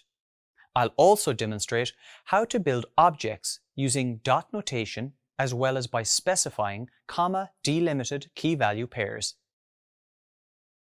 Let's say that you are using JavaScript to build a game, where the objective is to build your own cookie-selling business. Your game is turn-based and uses tiles for characters to move, trade, and build their company. Your first task is to build a store manager character. You need to set certain traits, so let's code them with JavaScript variables. We'll set some numbers for the movement range, social skills, street smarts, and health. There, you've created a store manager, but there are a few improvements that you could make in your code. One issue is the long length of the variable names. Another is that your code does not explain to JavaScript that these variables are related and all describe the same character. This is where objects come in. Using objects, we can resolve these pain points by shortening our variable names and getting JavaScript to understand that all those variables are related. Let's start by declaring the variable storeManager, to which you assign an opening and a closing curly brace. This creates an empty object literal. Next, instead of declaring individual variables for the traits, you can add a dot operator to each one, right after the words storeManager. Now, when you inspect the storeManager object, it recognizes these as traits of the storeManager. So, here you have built a storeManager object using dot notation. Each trait is a property of the object. Objects can be described as collections of related properties, where each property is represented as a key-value pair.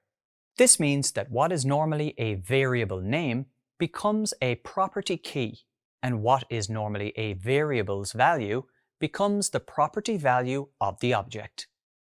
Objects can also be built by listing the key-value pairs inside of the object literal, which specifies them as comma-delimited properties. To demonstrate, let's build a new character object. First, I declare the object name using var and then the object. For example, Assistant Manager. Then I simply input the properties and values in between curly braces, with each property followed by a colon and its value. Next, I separate each key-value pair by a comma. Lastly, I finish the declaration using a closed curly bracket. And that's it. I created an object and assigned some values to its properties. After an object is built, you can still update the object by adding new properties to it. This can also be done with dot notation. For the storeManager object, you can add another property called nextAchievement by using dot notation. As before, you do this by placing a dot operator between the object name and the property. Then, for the Assistant Manager object, you can add a property with the same name using dot notation. And that's it. Now your objects have new properties added to the previous ones. In this video, you've learned why objects are valuable tools in JavaScript coding, and how to build them using dot notation and by specifying comma-delimited key-value pairs. Perhaps you can apply this knowledge towards creating the next great game. In this video, you'll learn how to use the random and seal methods of the math object in JavaScript. The math object is really useful when using some of its built-in methods, one of which is the random method. For example, this method allows you to generate a decimal number between 0 and 0.99. So let's explore how the random method works in practice. One way you can work with the math.random method is to save its result in a variable. Notice I have created a variable named decimal and assigned its value to the math.random method. I can now log the value to the console, but please note the limited range of numbers that will be returned. If you want to output a number larger than 1, you must multiply the variable by 10. And I can do this with the multiplication operator using the asterisk symbol. When I click on the Run button, the output shows two numbers. The first one is a random decimal, and the second one is the decimal multiplied by 10. So this is an example of how you can extend the range of the math.random method to meet your needs. Okay, let me switch tabs now and learn about another built-in method of the math object, the seal method. This is used to round up any decimal number to the nearest integer. Let's pass several different decimals through this method and inspect the output. Notice that I have some code pasted into this file, and on line 4, I've created a variable named rounded and assigned it to the math.seal method. Inside the parentheses, I have placed the value 0.0001. I've logged this variable to the console. When I run my code, notice that a value of 1 is output. This is because the seal method can only round upwards. Just to confirm that behavior, we can change the decimal. When I set it to 0.5, I get the same outcome. I change it to 0.99 and, as expected, 1 again. Okay, let's move on to working with some larger numbers. Let me uncomment line 7 and notice that 1.01 returns a value of 2. When the value is 1.5, 2 is also the output. Finally, if I run the seal method on the value 2.99, I end up with 3. So now you understand how both the random and ceil methods work. Let me switch tabs again and next build some code that will combine the two to return a random integer between 0 and 10. The first step is to create a variable and assign it the value of the math.random method multiplied by 10. I need to pass this variable through the ceil method to ensure that an integer instead of a decimal value is created. So I declare the variable rounded and assign it the value of the math.ceil method containing the decimal variable inside the parentheses. Finally, I use the console.log method to output the variable rounded. If I run the code, notice that a value between 0 and 10 is output to the console. Just to confirm this works, I'll rerun the code and once again I get the expected result. In this video, you've learned how to use the random and ceil methods of the math object in JavaScript. Can you think of any creative uses for these? Why not give them a try in your own code? When two JavaScript developers discuss a subject related to work, sometimes you might hear the word iterable being mentioned. But what exactly does iterable mean? Well, in JavaScript, an iterable is any data type that can be iterated over using a for-of loop. Some of the data types you can iterate over are arrays and strings. In this video, you will learn about the array characteristics of strings, and you will also explore further string manipulation using the concatenation operator. In the world of JavaScript, it can often be said that strings behave like arrays, as strings are array-like. For example, you can run a for loop over an array of letters and output the result using the console.log method. Additionally, you can also run a for loop over a string. For example, loop over the string ABC to output the letters individually. Okay, let me demonstrate this now with some code examples. In the file I have open in my console, I have a variable veggies, which has an array with 3 strings. Each string holds the name of a vegetable, specifically onion, parsley, and carrot. I've typed a console log for veggies.length, which will return the number of array items. I also have console logs for the first and second items of the array, using the indexes 0 and 1 respectively. And finally, I have an example of a for loop that sets the counter of I to 0. The exit condition for this loop is that the comparison of I is less than veggies length, returns false, and I++ is the value to increment on each loop. Inside the for loop, I'm console logging the veggies at the index of I. When I run this code, I get a 3 to represent the array length, onion from index 0, parsley from index 1, and then finally onion, parsley, and carrot as a result of the for loop outputting all the items in the array. Now, let's clear the console and move on to the next file. Here, I'll explore how strings can be iterated over. In this file, I have a variable named greeting with a string value of howdy, along with console logs for the string length and the characters at indexes 0 and 1. And again, I have a for loop that is structurally the same as the previous example. Running this code gives us 5 for the string length, H and O for the 0 and 1 indexes, and then each of the characters of the full string in sequence as an output of the loop. Despite the similar behavior, strings are not arrays. To examine this more closely, let's move on to the next example. Let me clear the output first. In this code, I have the greet variable that stores a string hello and a user variable that stores a string Lisa. Then I run a console log with the string greet and the pop method, which, as you know, removes items from an array. There are 2 other lines of code, but don't worry about them now. I cover them shortly.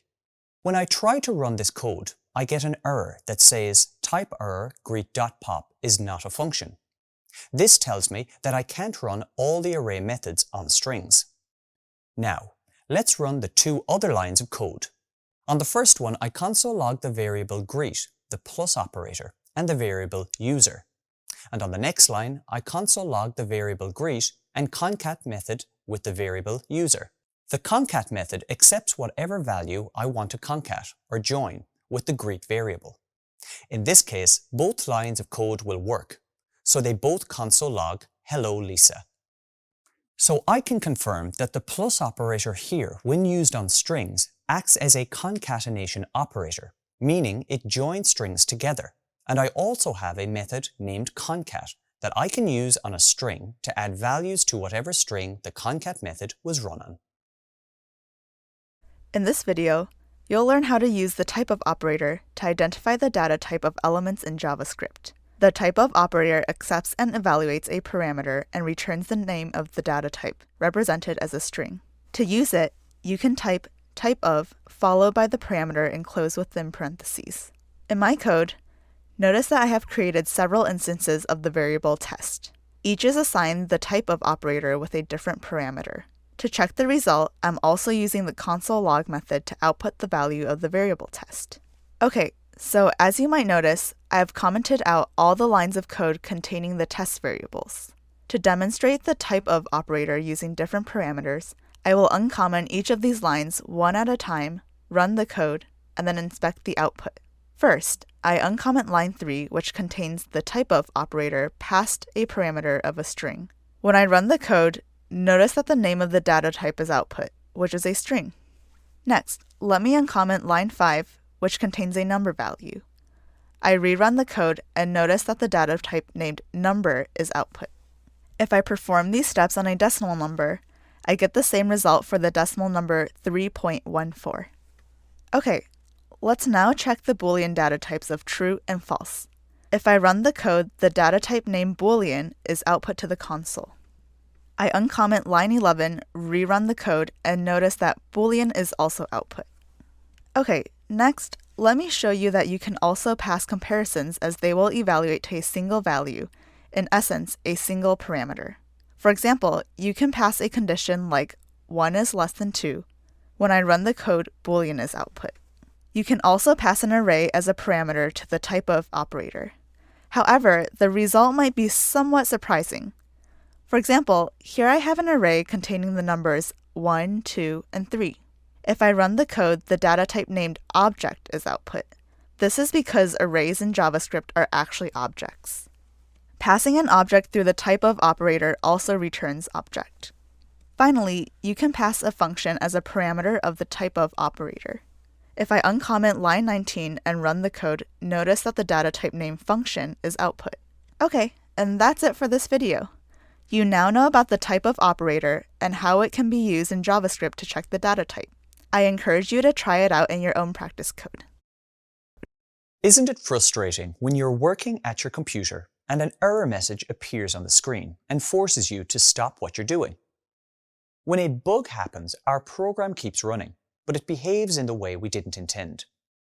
When an error happens, our program stops running as the result of an error. In this video, you will learn about bugs and errors in JavaScript and some of the common error types, such as syntax, reference, and type errors. Suppose you have created a function that you pass two numbers. The function adds the two numbers and outputs the result. Next, you call the function and add another console log to the next line, where you will output the string still running. When you run the code, the number 3 will output. Then JavaScript will happily continue on to the next line of code and console log the string still running. This is because our example code contains no errors. When the function is called, the code is executed and then moved to the next line. While this code works as expected, what if you pass to the function some varying data types, such as a string and a number? For example, a string of 1 and number of 2. For this, recall how concatenation works.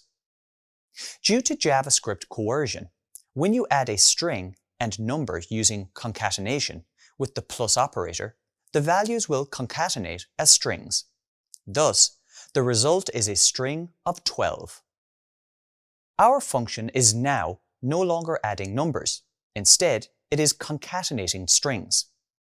However, JavaScript happily continues executing the code, outputs the string of 12, and console logs the words still running.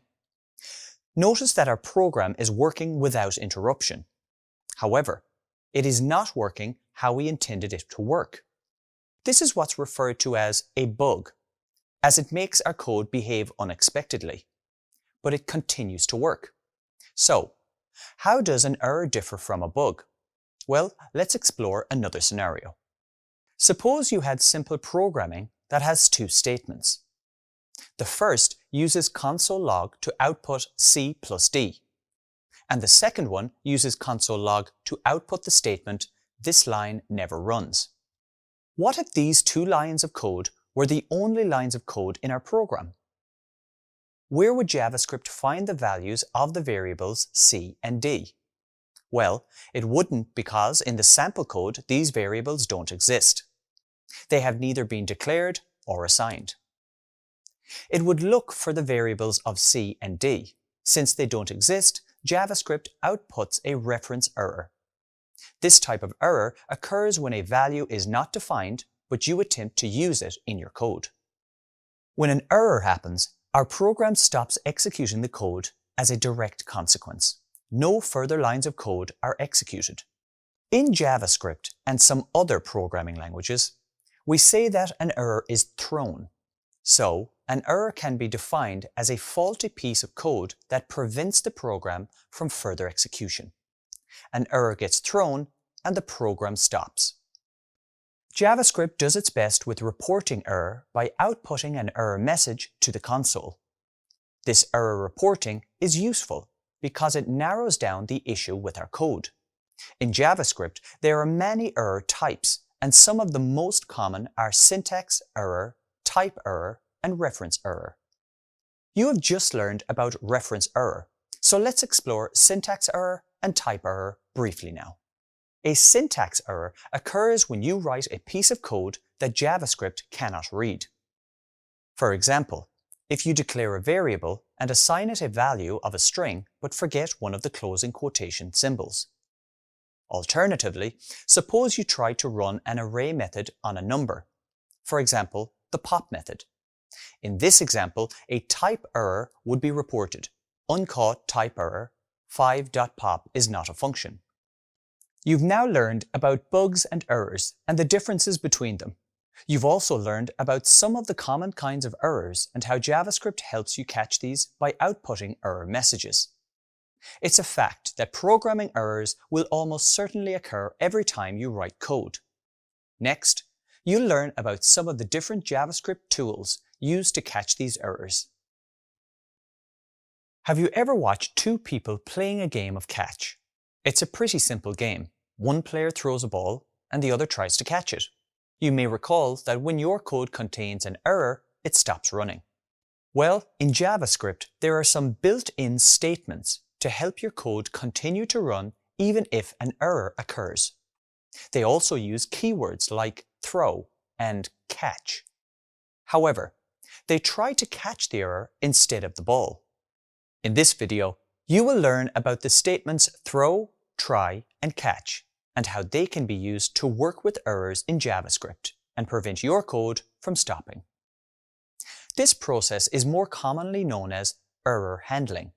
First, let's explore the try-catch statement that uses the keywords try and catch. If a piece of code throws an error, it can get wrapped inside a try block. Then you can catch the error with the catch block and use it to do something. For example, output the error message to the console. Another keyword that you need to be aware of is the throw keyword. Using the throw keyword, you can force an error to be thrown from the try block to the catch block. It's important to remember that you can use the throw keyword outside the try block, but it will not be possible to catch it. The catch block accepts something called an error, which is an object. This is the actual error that is thrown from the try block. While you can name it anything you like, it's best to keep it short and meaningful. In this case, I named it ERR. Let me demonstrate how this works further with some code examples. Let's define a block of code to be tested for errors using the try-catch statement. Okay, so I have Visual Studio Code open and a JavaScript file with some sample code.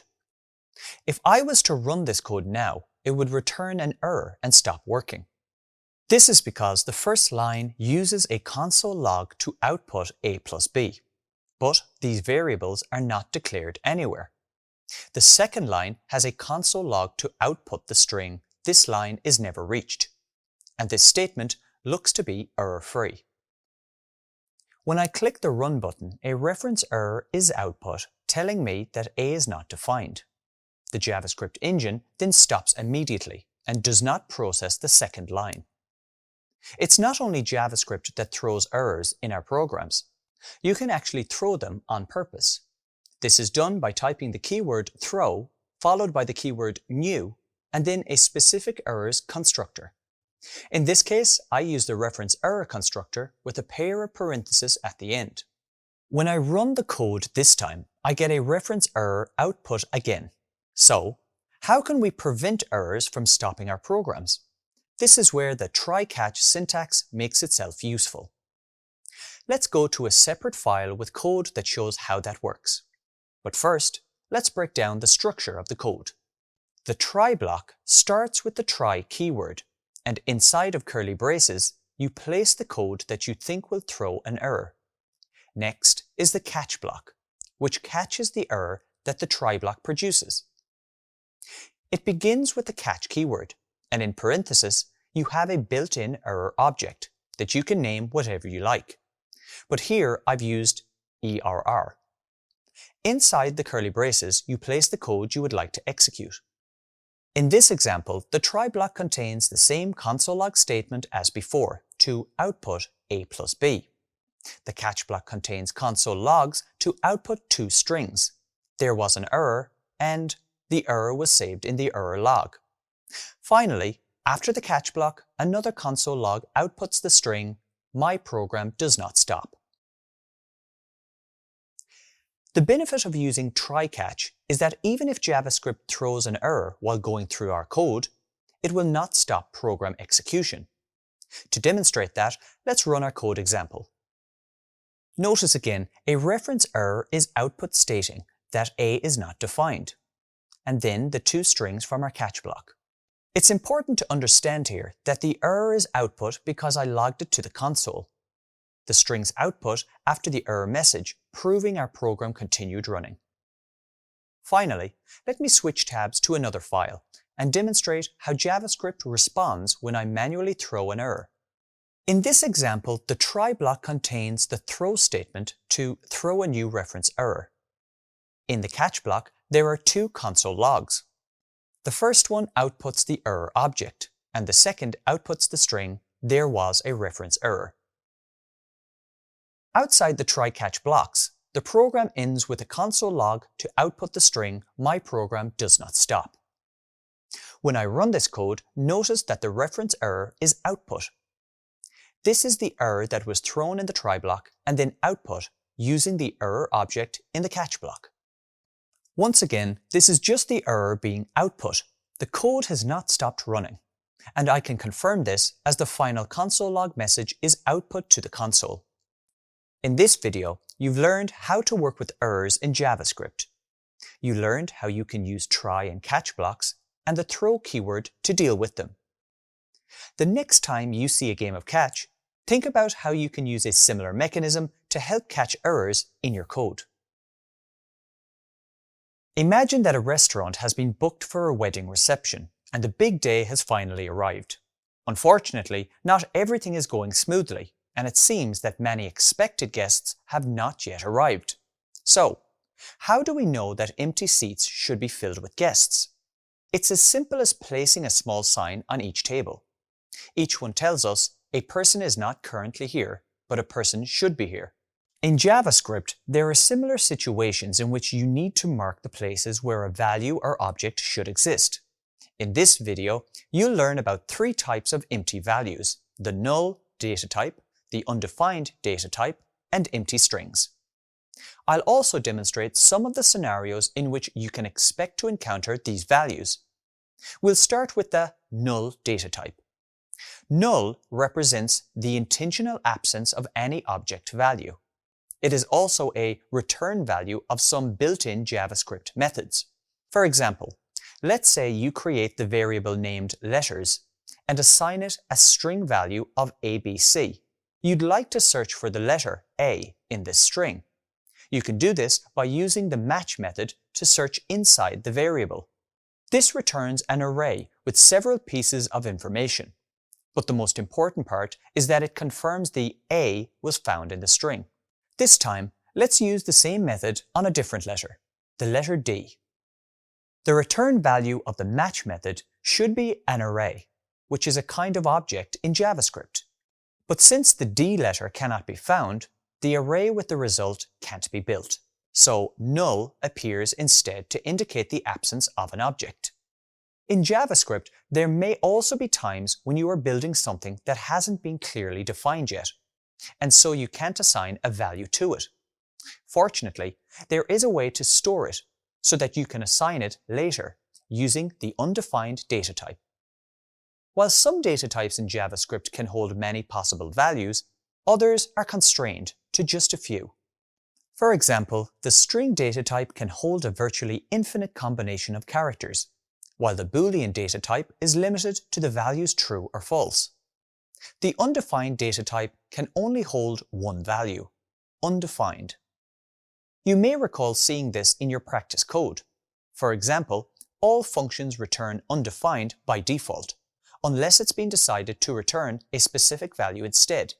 When you use console.log to output something like a name, you will see undefined displayed after the output. This is because console.log is a function and you are not returning a value. Another common situation where the undefined value appears is when a variable is declared without assignment. For example, suppose I create a variable named noise but do not assign it a value. You might recall that this is valid JavaScript and the code will run. However, as the variable has not been assigned a value, JavaScript automatically assigns the value of undefined. We can even explore this further. For example, let's say you use console.log to output the unassigned variable noise. Then, on the line below, you assign the noise variable the string value of thunder. What will happen if you then output this variable again to the console? The console will output the string thunder. This means only the instances after the declaration will take the assigned value. Even if the declaration assigns a value, any uses of the variable before the declaration will still return undefined. While it's important to understand this behavior, it's usually best practice to always assign your variables with values when you declare them. As you may have noticed, JavaScript gives you some flexibility, but you still have limitations. For example, if you try to console log a variable that hasn't been declared in your entire code, your program execution will stop. And rather than undefined, a reference error will be output. One way to think about it is that the undefined data type acts like a placeholder for a value that the JavaScript engine knows to exist. It just has not been specified. Another scenario of undefined is when you try to access an object property that doesn't exist. For example, let's say you have a game object with the property score that has a value of 1000. The property contains all lowercase words. Let's say you try to access this property, but you make a spelling mistake and spell score with a capital S. JavaScript can't find anything with this information, so it gives you the value undefined instead. Finally, let's explore the last empty value which you might be already familiar with, the empty string. This is a string without any characters inside of it, and it can be built in a few ways, such as with single quotes or double quotes with no characters in between them. In this video, you learned about the differences between null, undefined, and empty strings, as well as some of the common situations in which they appear. You've reached the end of this module on the building blocks of a program. In this module, you've discovered how to work with arrays, objects, and functions. You've also discovered how to prevent errors in your code. It's now time to recap the key topics you learned and skills that you gained. You began the module with an introduction to arrays, objects, and functions. Now that you've completed this lesson, you can explain the purpose of functions and describe their benefits. outlined the process for building an array and accessing its contents, and you now understand the array characteristics and concatenation operators of strings. You can also build and call functions, create custom objects, explain how math objects work, and interact with arrays and objects. During this module, you also undertook a series of exercises in which you demonstrated your ability to utilize functions to solve simple problems, add strings to arrays, and add properties to objects. You then moved on to the next lesson, in which you explored the concept of error prevention. During this lesson, you discovered how to recognize the differences between bugs and errors, demonstrate try-catch blocks, and explain the concepts of undefined, null, and empty string values. You also completed several readings in which you learned how to recognize common types of errors in JavaScript, including syntax, logical, and runtime, and engage in defensive programming. You should now be familiar with arrays, objects, and functions, and you should also have developed your skills in error prevention. Great work! You're making good progress on your journey to becoming a JavaScript developer. When you listen to a lecture in class, the language used is probably very formal. Grammar rules are observed, and syntax and vocabulary can get quite complex based on the topic.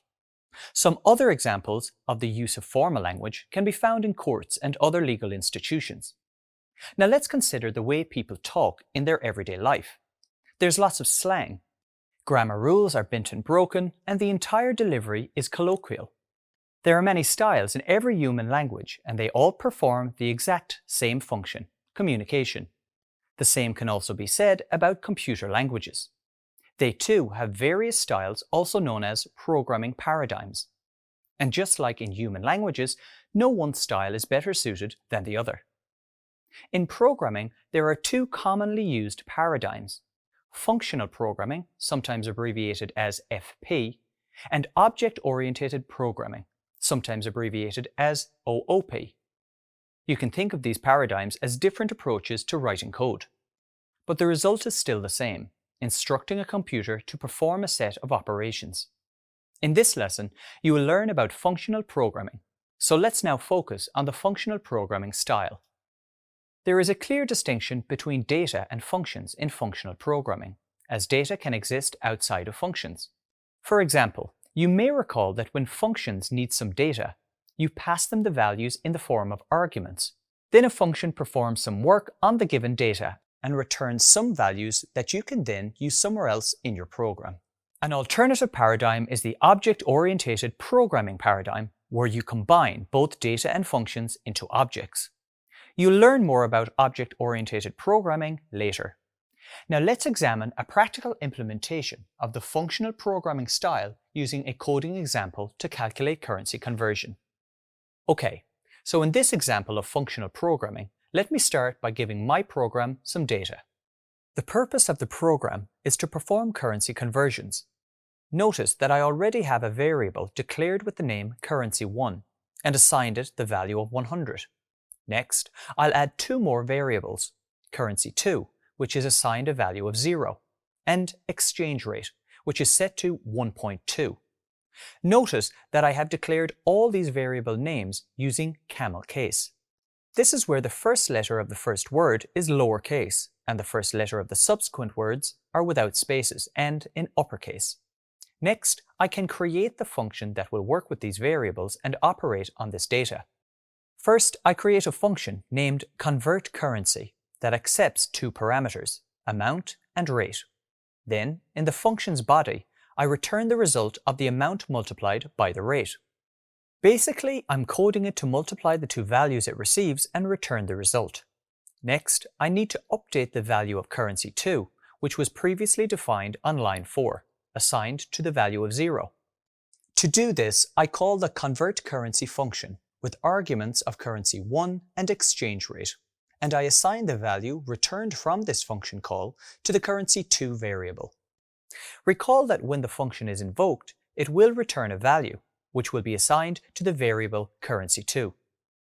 It's important to remember that I need to also pass the two arguments required for my function to work. In this example, I'm sending the variables currency1 and exchange rate. Basically, I'm passing the values 100 and 1.2 to the function so it can perform its calculation and return the result. Finally, I console log the value of currency2 to test my code. Success! 120 is output to the console, the result of 100 multiplied by 1.2. In this lesson, you learned about functional programming and how it can be used to solve a problem by separating data from functions. Great job! Treadmills are a useful piece of equipment for doing cardio at the gym or when running outdoor isn't an option. They are also easily started with the push of a button. Imagine, however, if there was no way to control when a treadmill stopped. That wouldn't be ideal, would it? Fortunately, most treadmills have a function that tells the treadmill to stop after a specified amount of time. Thank goodness. In JavaScript, functions that repeat tasks are similarly helpful unless they run endlessly.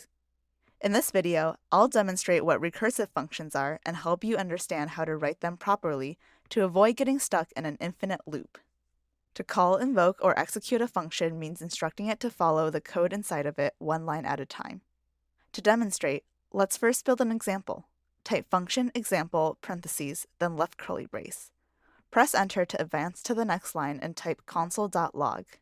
Inside of the parentheses, type quote line 1 unquote, and then close off with a semicolon. I now have one line of code, but let's add a few more. On separate lines, I input 2 more console.log lines as I did before, but this time containing the strings line 2 and line 3 respectively. I close the function by inputting a right curly brace. I've built a function called example with 3 lines. When I run it, each of the lines will be executed one at a time in sequence, producing 3 strings. To make things interesting, let's add one more line to the example function. This time, type the name of the function itself. So that's example parentheses semicolon. Now, if I run the function again, it will repeat in an infinite loop. Obviously, this wouldn't be useful, so let's improve it and ensure that it won't run endlessly. I add a new line before the function and type let counter = 3 semicolon. Next, I delete my 3 console.log lines, which I'll replace with some different code. For the first line, I type console.log and then counter inside of the parentheses. On the second line, I type counter = counter -1 semicolon. And finally, for the third line, I start by typing if, and then inside of the parentheses, I type counter == 0, and then I type return and a semicolon. If I call the function this time, it will log the numbers 3, 2, 1, and then stop. When a function calls itself, this is what's known as recursion. Recursion is an alternative way to run repetitive code without the use of loops. Next time you see someone running on a treadmill, imagine a function running in the background. It might be calling itself to continue running until its condition is met to stop. In this video, you learned about the uses and potential problems of recursive functions and how to write them so that they don't run endlessly. Scope is all about code accessibility. It determines which parts of the code are accessible and which parts are inaccessible. For example, what variables can a function access within code? Over the next few minutes, you'll explore the concept of scope and learn about how the scope chain works within JavaScript. You will also explore some of the different scope types, such as global and local. A nice way to think about how scope works in JavaScript is a two-way mirror glass. This is a piece of glass where only one side is transparent. For example, if a restaurant uses two-way glass, people outside the restaurant can't see what's happening inside, but the people inside can see what is happening outside. The process is similar to how scope works in JavaScript. For example, the code that exists outside of a function is referred to as global scope, and all the code inside of a function is known as local scope, or function scope. If a variable is defined within a function, then you can say it's scoped to that function. This is also known as local scope. For example, I could define a variable named local var and place it within a function. I could then say that this variable is scoped to the function in which it was created. Each function keeps a reference to its parent scope. This chain of scope references is referred to as the scope chain. You're now familiar with scope and how the scope chain works in JavaScript. You can also identify how some of the different types of scope work, including global and local, also known as function scope. You might recall that scope relates to code accessibility. It determines which part of the code are accessible by different parts of the program. In this video, you will explore scoping in more detail and learn about two more scope types and how they work with the keywords var, let, and const. You may recall that all the code outside of functions is referred to as global scope, and all the code inside of a function is known as local scope. Local scope states that a variable is only accessible in the function where it is declared. In the ES5 version of JavaScript, only functions can build local scope. The ES6 version of JavaScript introduced a new variety of scope, known as the block scope. Block scope states that a variable declared in a block of code is only accessible inside that block. All the other code outside of the code block cannot access it. Block scope is built when you declare variables using let or const. In other words, when you build variables with let or const, they become immediately scoped to the code block they were created in. The scope of these variables is contained within curly braces. For example, you can declare two separate variables with the same name if one is declared inside curly braces and the other is not. You can then only access these variables inside their scope. Before ES6, the only way to declare a variable in JavaScript was to use the var keyword. The var keyword is very lenient. Let's outline some characteristics of variables that are declared with var. First, you can use it in your code even before it is declared. Also, you can redeclare the same variable when you use var. And the variables are scoped to a function, or if they are declared outside a function, their scope is global. With ES6, the suggested way to declare variables is to use the let or const keywords. Its syntax is very similar to the var syntax, only the keyword is replaced.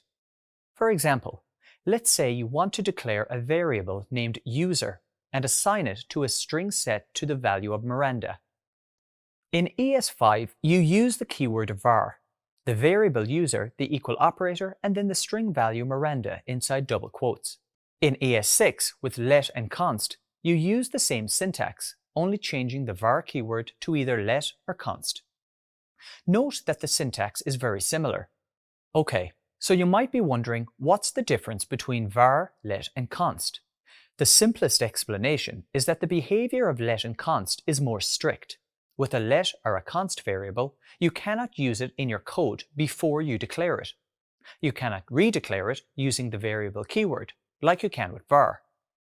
Finally, it's scoped to the block, even within if statements and loops, like the for or while loops. If you are new to JavaScript, it may be confusing as to when to use either var, let, or const. A pro tip is to remember it like this. Use let if the value might change in the future, and use const if the value will never change. In this video, you learned how the scope of variables changes when you use the keyword var in ES5 JavaScript and when you use the keywords let and const in ES6 JavaScript. Great job! In this video, you'll learn about the var, let, and const variables and the different rules that they are bound to. Let's start with the var keyword. I've typed some example code that is currently commented out, but we'll go through it one point at a time. A variable declared with the var keyword can be accessed before initialization as long as the variable is eventually initialized somewhere in our code. To confirm that, let's try to console log a variable that hasn't been declared or initialized. I type console.log and then user in parentheses and click the run button. This returns reference error user is not defined, which is probably expected. However, suppose I use the var keyword to declare the variable user as my last line of code and rerun the code. Notice that undefined is output but no error. This means that the JavaScript engine continues to run. Let me clear my window here, and another thing to know about the var keyword is that we can declare and redeclare the same var variable without errors. Let me uncomment lines 9 to 13 in my code to demonstrate. Notice that each line uses the var keyword to repeatedly declare the user variable and assigns it to a different string value, Mary, Joanna, and finally Mark. I'll comment out line 15. When I run my code, it outputs the first value, undefined, and then the value of the latest reassignment, in this case, the string mark. Next, let's move on to the let keyword. A key difference is that you cannot access a let variable before declaring it. For example, in lines 4 and 5, suppose I run a console log on the user variable as our first line. In that case, I get the reference error cannot access user before initialization. What we can do, however, is declare an unassigned variable with let. Running a console log by uncommenting lines 8 and 9 works without problems and returns undefined. However, once you declare a variable with let, you cannot redeclare it. Trying to do so by uncommenting line 12 will produce the error, syntax error, identifier user has already been declared. While you cannot redeclare a let variable, you can reassign it. For example, notice lines 8 and 15. Initially, it is set to undefined and then to the string value of Anna. Now if I run my code, notice that undefined is output first, followed by the string Anna. Finally, let me switch tabs again to demonstrate the const keyword, which is the strictest. A const variable must be initialized.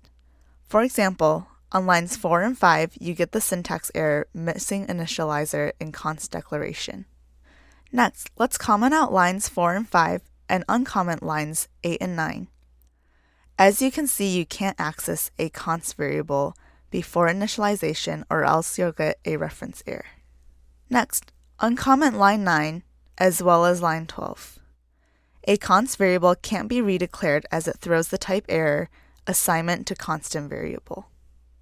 Okay, and that's it for this video comparing variable declaration using var, let, and const. It might seem confusing at the beginning to know which type to choose. Try to remember it like this. The var keyword is the most lenient, while the const keyword is the strictest. The best choice in use usually depends on whether or not you will be reassigning values. In modern JavaScript, I'd advise you to pick either let or const based on whether they'll be reassigned or not. Why not give it a try in your own practice code? In programming, there is something known as the programming paradigms. You can think of this as a classification, a style, or just a general way to write code. You may already be familiar with one of these paradigms, functional programming. In this video, you will learn about another popular one, the object-oriented programming paradigm, often referred to as OOP. OOP revolves around the idea of organizing our programs using objects to group related data and functionality. This is in contrast to the functional programming approach, where the data used in the app needs to be kept separate from functions that operate on that data. Let's explore this concept further using some code examples from the two paradigms. Suppose we are asked to write some code that calculates the total cost of buying a pair of shoes. The code needs to calculate the total price, which is the shoes multiplied by the tax amount. To code this solution, you decide that you need variables to store the values for shoes and tax and total price. You need a function, which you will call total price, to perform the calculation of multiplying the shoes by the tax. Finally, you need to be able to output the result. Using the functional programming approach, you clearly separate a program's data from functions that work on that data. With the OOP approach, you create an object and store all data related to that object, including variables, functions, and output statements. For example, you create an object named purchase1. You may recall that functions inside objects are known as methods. Now that the purchase1 object is created, you access the total price method on the purchase1 object using the dot notation. Then you invoke the total price method, which works with data inside the purchase1 object and returns the result of 120. In fact, you can access any data that the purchase1 object has. For example, using the dot notation, you can access the shoes price data and the state tax data. An advantage to using the OOP approach is that you can build as many objects as you need. For example, you can build another purchase object and name it purchase2. Once created, you can also access the total price method on the purchase2 object just like you did on the purchase 1 object previously. You may notice that the total price method was almost the same in both the purchase 1 and the purchase 2 objects. This means that you can improve the objects so that both methods are identical. And you can do that by using the this keyword, which you may recall. It essentially means this object.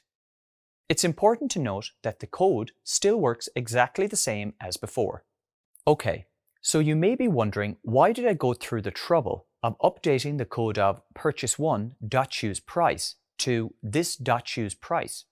Well, the advantage here is that rather than having to think about the name of the object whose choosePrice property I'm trying to access, I just use the alias of the current object's name, namely the this keyword. And now I can just copy the total price method from the purchase 1 object and reuse it in the purchase 2 object. So, using the this keyword allows me to not really care about the current object's name, which is an improvement to the previous code I had. However, programmers are always eager to avoid wasting resources when writing code, and coding a custom method on each of the objects I build is wasteful. The solution to this is to code my objects using some sort of a template. You will learn how to create this later in this lesson using something called a class. For now, let's explore object-oriented programming principles with the example of calculating the total cost of buying a pair of shoes. Before starting, let's first quickly revisit another programming style, functional programming. This should help you understand the differences between the two paradigms. I start with var shoes equals 100, and I also add var state tax equals 1.2. Next, I declare a function which returns the value of the shoes multiplied by the value of the tax. This is written as function total price with shoes and tax in parentheses. Inside of curly braces, I add return shoes asterisk tax. Now I'm declaring the variable to pay, which invokes the total price function and passes the shoes variable value, as well as the state tax variable value. Finally, I console log the toPay variable. When I run the code, the output is 120. So that's an example of the functional paradigm. But this time, let's build something similar with the OOP paradigm. I go to a separate file where I declare the variable purchase1 and store an object literal inside of it with curly braces.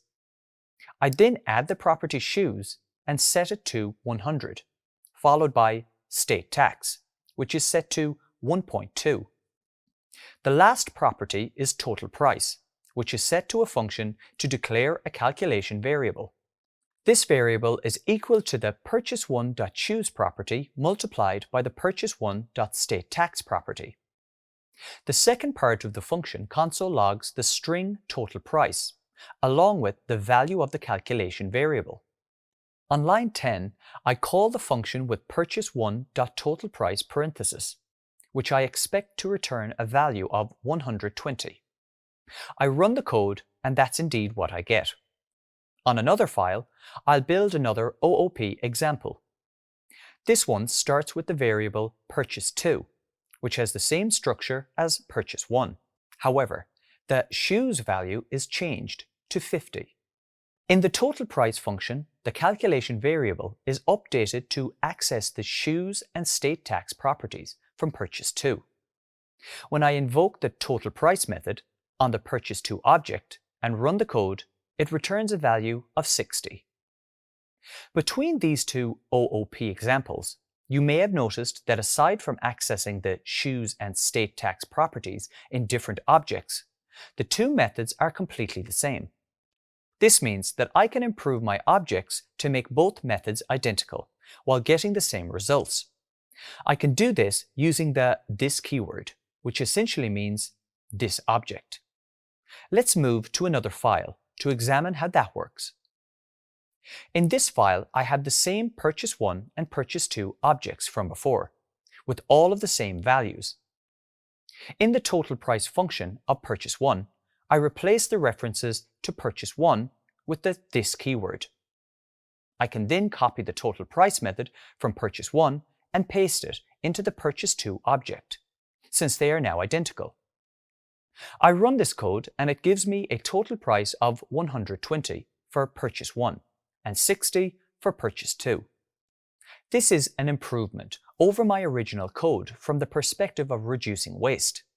Instead of writing custom methods for every object, this approach allows for the reuse of existing code. However, although I'm reusing the existing code, I'm now repeating this same method on each new object that is built. That is wasteful, and programs need to be efficient. This is where making templates for objects comes in. In JavaScript, one of the most elegant ways to efficiently build new objects is by using classes. Congratulations! In this video, you learned about object-oriented programming and how it differs from functional programming. With the object-oriented approach, you can code more efficiently by reusing existing code. In programming, there are situations where you need to build many objects that have a certain specific set of properties and methods. For example, you might need to build hundreds of car objects for a car racing game. To code this efficiently, you can use something called classes. They are essentially a blueprint that you can repeatedly use to build new objects of a certain kind, as many times as you like. In this video, you will learn about classes. In JavaScript, any class is built using the class keyword, followed by the name of the class starting with a capital letter, and a pair of curly braces. Inside of the curly braces, you have the constructor function, which accepts as many parameters as needed. The role of the constructor function is to assign the passed-in parameters to the future object's properties. It is the constructor function that is used when instantiating new objects, instances of a given class. After the constructor is defined, you add as many methods as you want. It's important to remember that you don't use the function keyword here, just the name of the method is needed. Once the class definition is ready, you can start building the car objects. Now that you have instantiated the car class and saved the instance of the class as car1, you have access to its methods and properties. For example, to access the turbo on method, you type the name of the object, which is car1, then the dot, and then the name of the method that exists on that object. In this example, the turbo on method, with a pair of parentheses to invoke it. When invoked, the turbo on method will work with the available data in the car1 object to produce its output. Like with regular functions, you can also pass parameters to the class methods and then use them the same as with regular functions. In this video, you learned about classes and how they can be used to build multiple object instances with specific properties. In the real world, inheriting something means acquiring possession, condition, or trait from past generations. In this video, you will learn that inheritance also exists in JavaScript, and the inheritance model revolves around something called the prototype. You may also be familiar with the concept of a prototype, which is often referred to as an original model from which other forms are developed. In JavaScript, the prototype is an object that can hold properties to be shared by multiple other objects. And this is the basis of how inheritance works in JavaScript. This is why it's sometimes said that JavaScript implements a prototypal inheritance model. Let's explore this further now with some code examples to demonstrate inheritance and how to build a prototype. Consider the following object. I'm setting the var bird to an object that has 3 properties, each set to the Boolean value of true. The properties are has wings, can fly, and has feathers. Using the readily available object create, I can construct new objects. For example, I've set the eagle1 variable to a call that takes the bird object and passes it to the object.create method. I can console log the contents of the eagle1 object now. Let's run the code. And notice an empty object logged to the console. However, since I used object create to instantiate the eagle1 object, I also have access to all the properties of the bird object. So, I console log eagle1 has wings and pass eagle1 dot has wings. And I also console log eagle1 can fly and pass eagle1 dot can fly. And finally, eagle1 has feathers, passing it eagle1 dot has feathers. Let's rerun the code. Once again, notice eagle1 has wings true, eagle1 can fly true, and eagle1 has feathers true, our output to the console. With the object create syntax, I can build as many objects as I want, and they will all have the bird object as their prototype.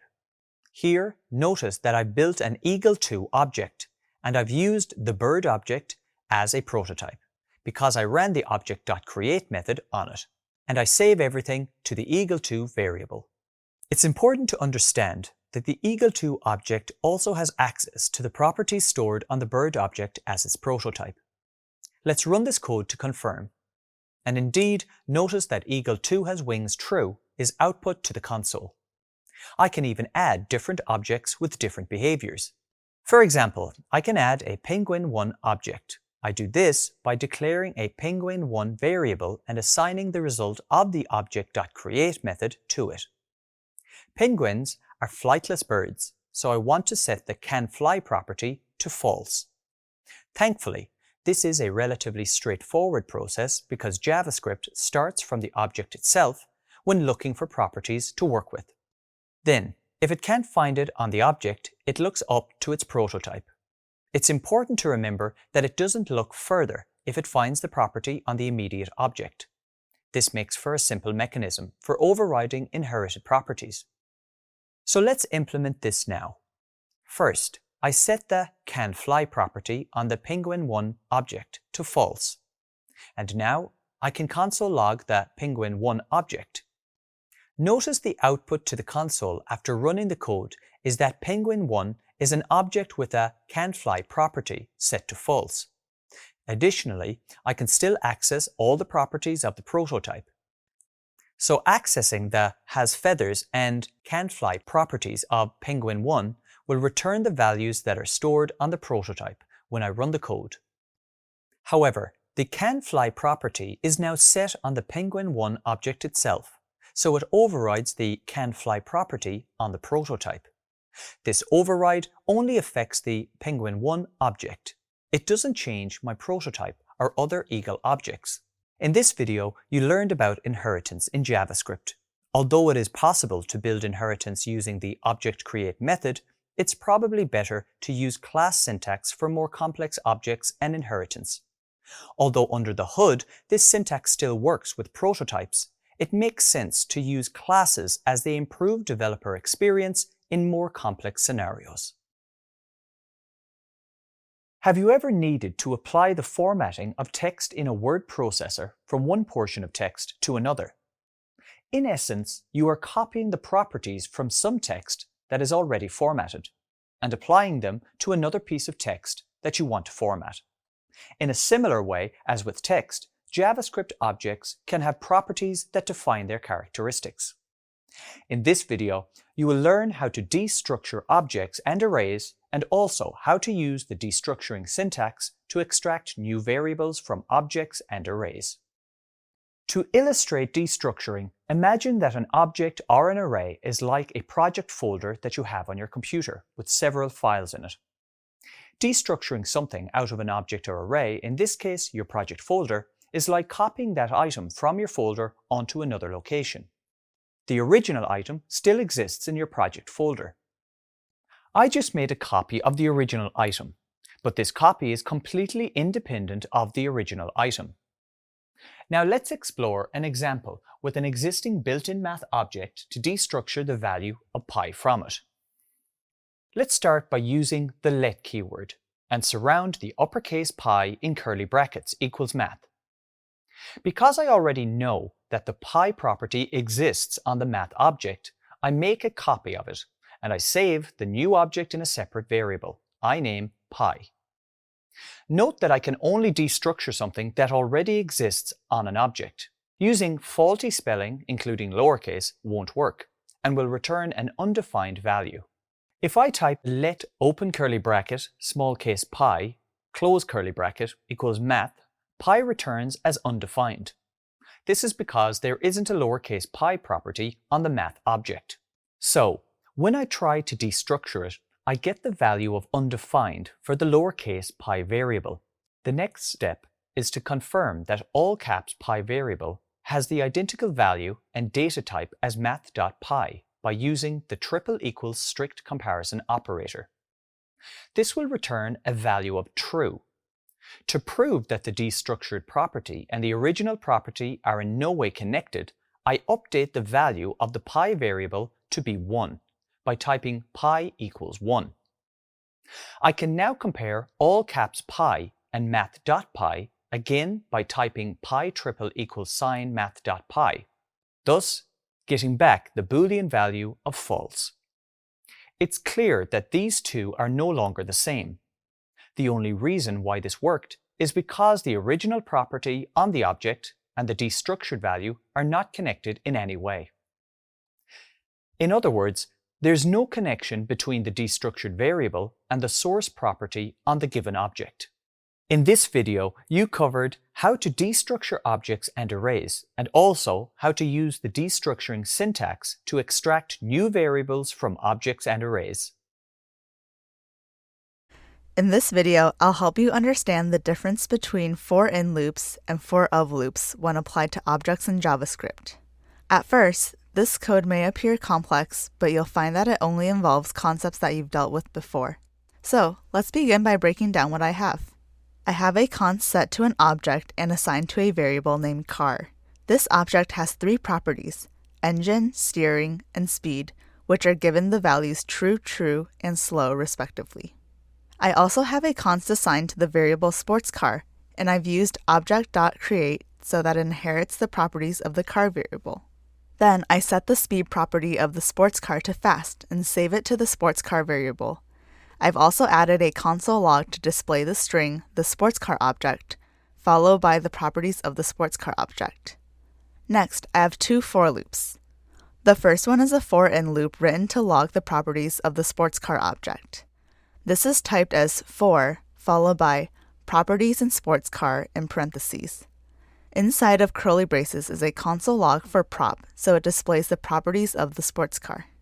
Before and after the for-in loop code, I've written console logs to print some comments which will be addressed after I run my code. My second for loop uses the object keys method on my sports car object, which should iterate over that object. This is typed as for, followed by prop of objects.keys sports car inside of parentheses. Inside of the curly braces is a console log for prop plus a colon in double quotes, and sports car with prop enclosed in square brackets. I've also console logged another comment after this code. When I run this code, I get the output, the sports car object is speed fast. It also displays the comment I had in the code, for-in is unreliable. Let's explore why. From the for-in loop, the console logged values might surprise us. It loops over the property in the sports car object, but the output includes the properties on the sports car's prototype too. Instead of just the speed property, I also looped over the engine and steering properties, which exist on the prototype of the sports car object, not on the sports car object itself. In fact, as the comments state, for-in loops are unreliable in this scenario because they iterate over not only the specified object, but also its prototype. That's why I used a thinking emoji in my comment with the string iterating over object and its prototype. Now, let's examine what came from the second for loop, which is a for-of loop. Note that I output the comment I had in the code for-of is reliable. I've gotten back speed fast, or in other words, the property and value that I've assigned to the sports car object. And just as I have stated in the comment in my code, this is because a for-of loop only iterates over the object's own properties and does not count the prototype at all. Hopefully, you are able to differentiate between the for-in and the for-of types of loops. Let's run a simplified version of the same code without the comments. I'll switch to my other file. This time around, my car object only has an engine property. Then I am declaring the sports car variable and I am setting the car object as the sports car prototype. I'm also setting the speed of the sports car as fast. And finally, I'm console logging the sports car object and looping over prop in sports car and props of object keys in sports car. In summary, the two loops are simplified. I'm only console logging a thinking emoji and the props value for the first loop, the foreign loop. And I'm only console logging a bullseye emoji and the prop and its value in the for of loop, that is, the second loop in my code. When I run the code again, the result is much simpler. First, I confirm that the sports car object only has one single property, speed, which is fast. Then, the for in loop displays speed and engine because engine belongs to the prototype of the sports car object and not the sports car object itself. And finally, the for of loop outputs looping over only the sports car object properties, which in this case is only the property fast. The emojis from my code appear alongside these properties and help us to understand what they mean. And just to sum it up, the speed and engine properties are from the for in loop because it draws from the prototype of the sports car object as well as the object itself. The speed fast property, however, comes from the for of loop since that iterates over the sports car object's property only. In this video, you learned that when you run on objects in JavaScript, for in loops iterate over the properties of the object and its prototype, while for of loops do this only for the object's properties. In this video, I'll guide you through creating and using template literals in JavaScript ES6 to understand their benefits. First, let's revisit strings in JavaScript ES5, which are built using single quotes or double quotes. I have an example in my code. I've declared a variable no multiline with the let keyword, which holds the string value no multiline strings in ES5. On the following line, I'm using the console.log method to output the string did you know, followed by the plus operator, and then finally the no multiline variable. Recall that you can use the plus operator for concatenation. When I run the code, I get the expected output of did you know, no multiline strings in ES5. This time, let's change the value of the no multiline variable. To do this, I place my cursor after the word no and press the enter key to move part of the string to a second line. This now spans the string over multiple lines. If we were to run this code now, we would get the error. Also, notice that VS Code is trying to warn us about this error by highlighting the end of lines 3 and 4 with red text and displaying the message unterminated string literal. This is basically JavaScript telling us that our single line string is not coded correctly with the expected closing double quotation symbol. Using ES5 methods, you can only create strings using single or double quotations, and using this method does not support the use of multiline strings. Next, let me clear the output and switch tabs in my code. Here, we have some syntax that may be unfamiliar to you. We have a variable multiline declared with the let keyword, and it contains a string. Like the previous example, this string is distributed across several lines. However, instead of quotes, it's encased within a pair of backticks. This turns it into an ES6 expression known as a template literal. The backtick symbol is usually located above the tab key to the left of the 1 key on your keyboard. Still, it's a good idea to check your device's documentation as you may be using a different keyboard layout. Using template literals, you can add as many lines as you want without causing errors. I can confirm this by running my code. Notice that the output is a multi-line string. But wait, it gets better. We can combine template literals with variable interpolation for even more flexibility. Once again, let me clear the output and continue to the next tab. Here, notice I have two variables called first and second, each containing a single line string encased in backticks. But there's a twist here. Each string also has a segment that sits inside of quotes. Wouldn't this cause conflict, you might wonder? Fortunately, that's not the case. By using template literals, JavaScript does not consider quotes as string delimiters, meaning they are just regular characters here. Now I can use template literals again to interpolate the variables first and second on a different line. Instead of using the plus operator for concatenation, I can simply enclose the full desired string within backticks. I can then place the variable name by enclosing it within a set of curly braces preceded by a dollar symbol. If I run this code, JavaScript combines everything and outputs the full string. With template literals, you don't need to worry about the limitations of using single and double quotes. This can make for a much better coding experience, as you just need to use backticks and variable interpolation. And that's all for this video. Well done! You learned how to build and apply template literals to create multi-line strings and interpolate variables in JavaScript. Suppose you receive some data on students' test results, and your task is to write a program that outputs an average grade from all the tests based on the raw data. Before you can code this task, you need to consider two separate issues. First, how do you represent the given data in your app? And second, how do you code the solution? Before you even start coding a solution, you need to think about how you will represent the data.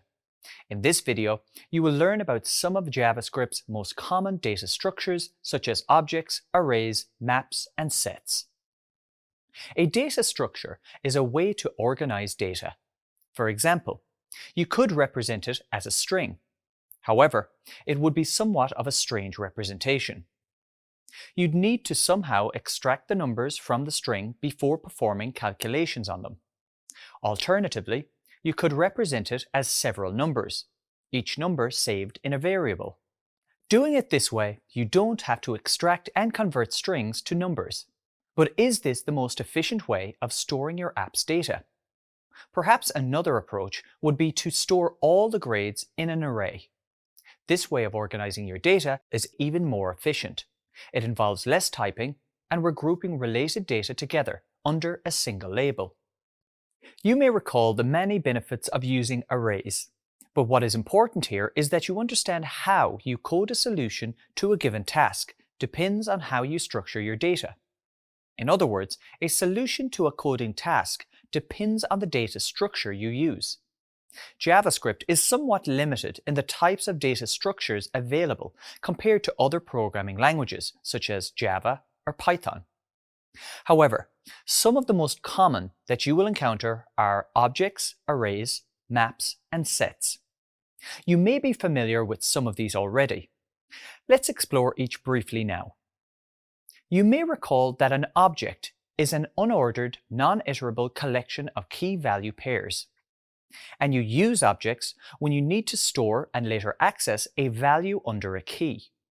An example of using this data structure is when you need to write object-oriented or OOP code. Similarly, you may also recall an array, which is an ordered, iterable collection of values. Likewise, you use arrays when you need to store and later access a value under an index. And remember, we do not specify the index. JavaScript does this automatically. You only use the index to access the specific value stored in the array. When working with arrays, it's common to use a loop, such as a for loop, to access and edit the data. For example, to find the average grade for the task earlier, you could loop over the array and calculate the total sum. Then, after the for loop, calculate the average by dividing the sum by the length of the array. The next data structure is map, which is like an array because it's iterable. However, it consists of key-value pairs. It's important not to confuse a map with an object. With maps, any value can be used as a key. With objects, keys can only be strings or symbols. Finally, the last data structure I want you to know about is a set. This is another collection where each item in the collection must be unique. For example, if you try to add a non-unique item to a set, this operation will simply not be run. In other words, no errors will be thrown and no updates will be made to a set. In this video, you learned about some of JavaScript's most common data structures, such as objects, arrays, maps, and sets. Which one you need to use depends on the task at hand. Next time you have a coding task, try to think of the data structures you might use. The spread operator is another of the many great new additions that came to the JavaScript language in its ES6 update. It is the shortest and simplest method to copy the properties of an object onto a newly created object. Think of the spread operator as a magical multi-purpose tool that can spread out array items and join objects together. In this video, you will explore what the spread operator is and how to use it. Note that the spread operator is characterized by 3 dots. To illustrate where the spread operator becomes useful, let's first build an array, and then call the items with a basic function. Using the variable keyword let, I create an array of the top 3 places to visit on a holiday to Rome, and I call it top 3. Then I include the Colosseum, Trevi Fountain, and the Vatican City as the elements of my top 3 array. Now I write a function that lists these 3 attractions. To keep it simple, I just log it into the console. I create a function and I name it showItinerary with 3 arguments: place 1, place 2, place 3. Now I console log the 3 places to visit by typing console.log and then the string visit and the first argument place 1. Next, I console log the other 2 arguments by first using the strings, then visit, and the argument place 2. And then the string finish with a visit to, and the third argument, place 3. Then, when I run the function showItinerary, it should run through all 3 places. Now, let's try to run the showItinerary function with the elements in the top 3 array. I write the function name, showItinerary, and each array element, starting with top 3, open square bracket, 0, which is the first element in the array, and close square bracket. Then I do the same for the other array elements, 1 and 2. But what if I extended my function to have 7 places that I want to visit? Let's disregard what the showItinerary function definition may show and imagine that I have made the necessary updates so that the function will handle 7 arguments. I have now built an entirely new array of the top 7 destinations, and I have saved it in a variable named top7. Now, I call the showItinerary function, and passing this function, the 7 arguments again start with 0, as in top7 and 0 within square brackets. Then the array again, top7 and number 1 within square brackets, and so on, until we get to the last top7 array element, which is top7 and number 6 within square brackets. While this code will work, it seems a bit impractical. The spread operator simplifies things. Let's try it now. I type the showItinerary function, then open parenthesis, 3 dots, top7, close parenthesis, semicolon. That's it. I used the spread operator by placing it in front of an array, which is passed to the showItinerary function. The advantage of this approach is that you don't have to list each individual member of the array that you want to pass to your function. The syntax is clear, concise, and easy to type. Now, if I go back to the top 3 array, I can use it with the spread operator just like I used it for the top 7 array. I type the showItinerary function and the 3 dots, and the array name, top3, within parentheses, and I end with a semicolon. The function returns the combination of the strings and the variables I used earlier. Visit the Colosseum, then visit Trevi Fountain, and finish with a visit to the Vatican City. In this video, you explored what the spread operator is and how you can use it. You might already know that a spread operator in JavaScript is used to unpack a box, for example, to unpack an array. The REST operator, on the other hand, is used to build a smaller box and pack items into it. In this video, you will explore what a REST operator is and how to use it. To illustrate how a REST operator can be useful, consider a travel itinerary. I've realized that there are many things I'd love to see while in Rome during my vacation. Unfortunately, I'm pressed for time, and there's no way to really enjoy all of the attractions, even if I rush to see them all. Let's explore how to solve this itinerary issue. In this case, I can create an array of 7 places that I would like to visit on my holiday to Rome. So I type const top7 to create the array, and I list the 7 places I would like to go within square brackets, with each item in double quotes and separated by a comma. The Colosseum, the Roman Forum, the Vatican, Trevi Fountain, the Pantheon, Piazza Venezia, and the Palatine Hill. To solve the problem, I decide to organize my list in such a way that I have my top 3 attractions and prepare another list for a second visit. To do this, I use the REST operator and a technique known as destructuring. In this destructuring syntax, I simply specify what I want to get out of the top 7 array, in this case, the first 3 items. So, I start by typing const, open and close square bracket, equal sign, top7.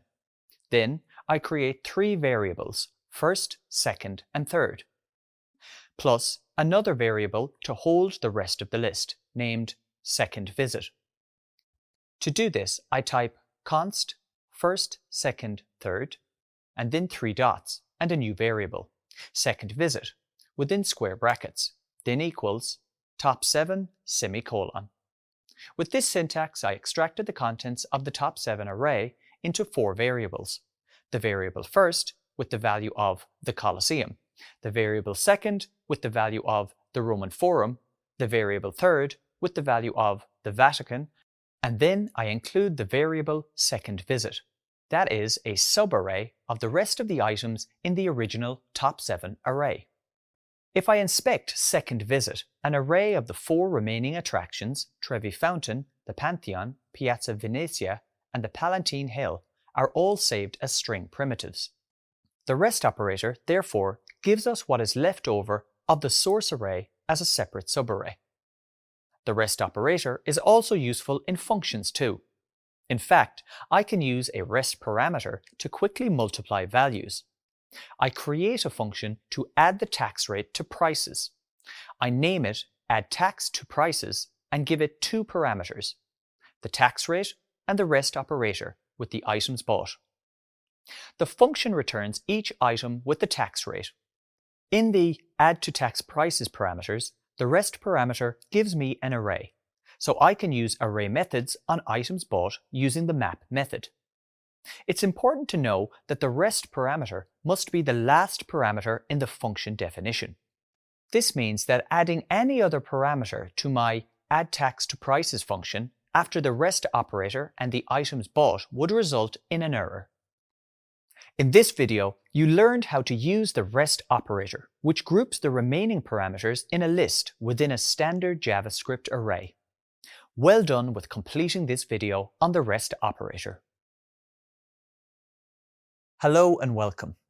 Photographers often need different camera lenses for different shooting situations. It wouldn't be very economical to have a separate camera for every need that arises. Fortunately, most systems are modular, meaning the lens can be removed and replaced with a different one as needed.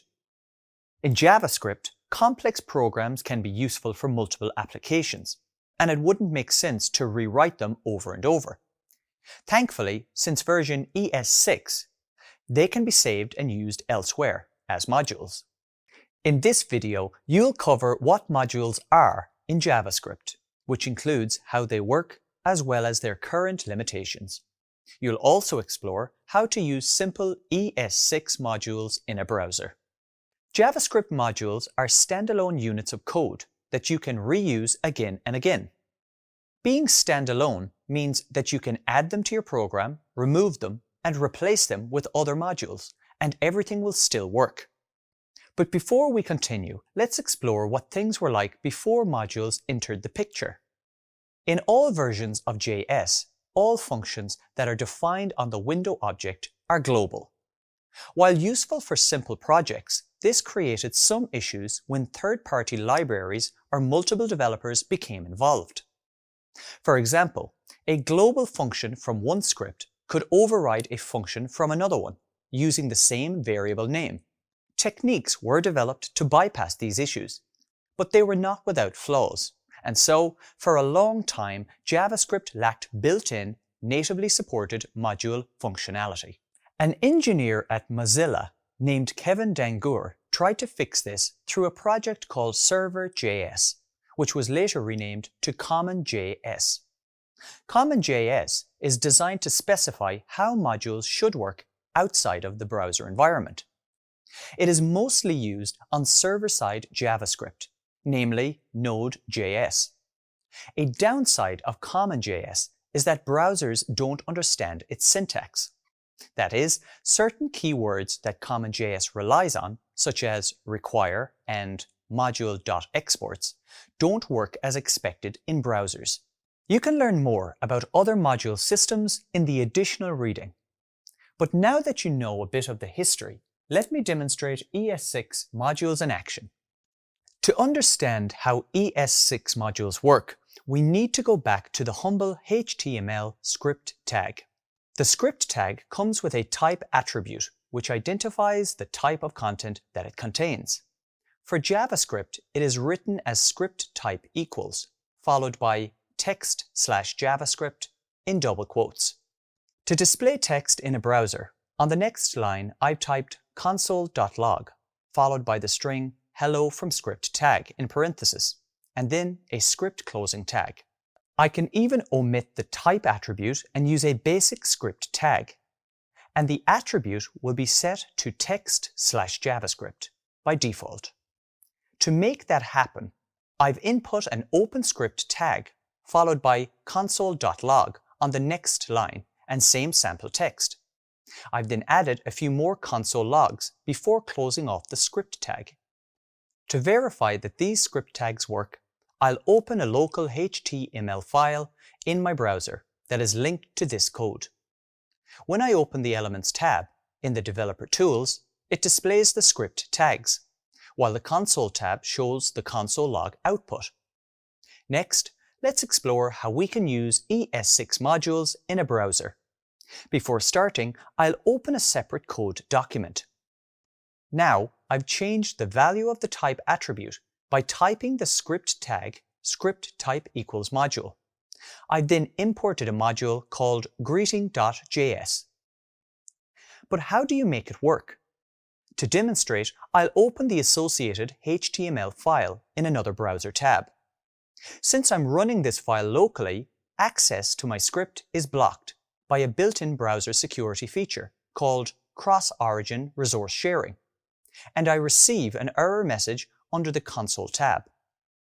To eliminate this error, I need to run the HTML file over a server. I can use a local server for that. For information on how to set up a local server, refer to the additional reading. Now, my greeting.js module is being read in and consumed by this HTML document script tag. In other words, the file's script tags have successfully imported the module. In this video, you've learned about modules in JavaScript ES6. You should now have a better idea of both their uses and their limitations, and you should know how to use basic ES6 modules in a browser. Did you ever think of the functions your TV remote does for you? It allows you to make changes to your TV. You can think of the DOM like a TV remote that lets you change the web page content on the screen. It even allows you to replace only certain parts of the page, such as an image or the heading, or both. A remote, however, has certain limitations. You can only change the channel, contrast, brightness, and volume. The DOM gives you much finer-grained control than a TV remote ever could. For example, imagine you can change what characters in a TV movie look like with a few simple commands while the movie is playing. The DOM allows you to change properties of objects on a web page. You can think of the DOM as a superpower remote for websites. It gives developers power in how they can manipulate and update web pages. The DOM is in the form of a JavaScript object with nested objects for different parts of the page. These objects have nested objects of their own until the entire HTML file is mapped out in what looks like a tree structure. The DOM is the model of the HTML file saved as a JavaScript object in your browser's memory. The browser automatically builds the DOM for every web page that it downloads. For example, if you type a URL into your browser's address bar, the browser will fetch the web page that exists on this domain.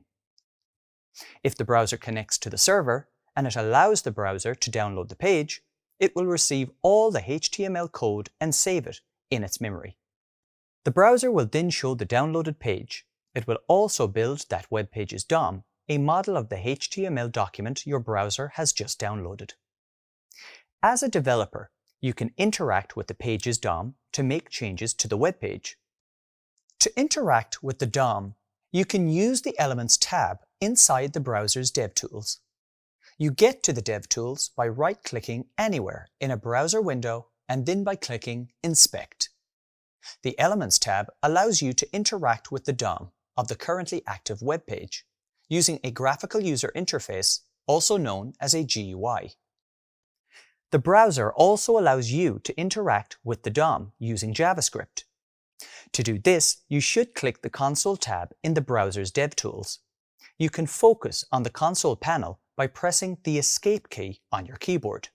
Once done, you can start typing JavaScript commands to view and manipulate the DOM. This is similar to how you interact with the DOM using the Elements panel, only this time you're using code to do it.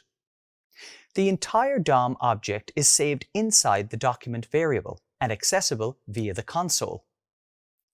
Now let me demonstrate how DOM manipulation works. Using the document object model allows us to manipulate live websites.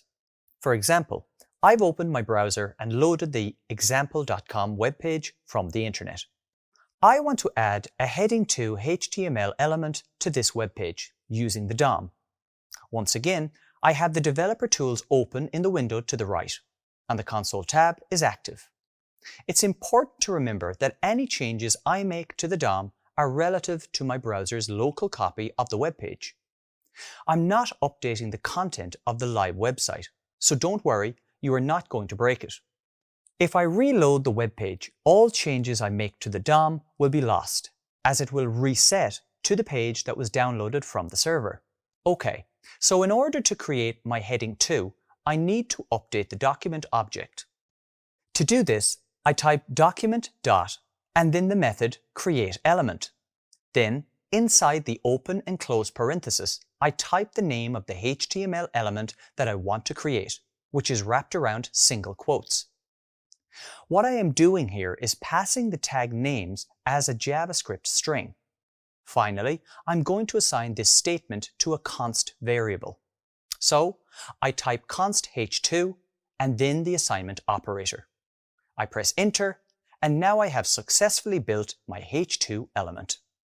You may notice that the web page on the left has not been updated with the heading 2. This is because although I now have a h2 element saved in JavaScript's memory, I still need to attach it to the DOM structure. Currently, it's not a part of the document object. Additionally, my h2 element also needs some text. Without it, even after adding the h2 element to the document, there would not be a visible change on the page because the added h2 element, although being a part of the DOM, would have no text inside. In other words, it would be blank. Let's fix these two issues now. First, I'll make some updates to my h2 element.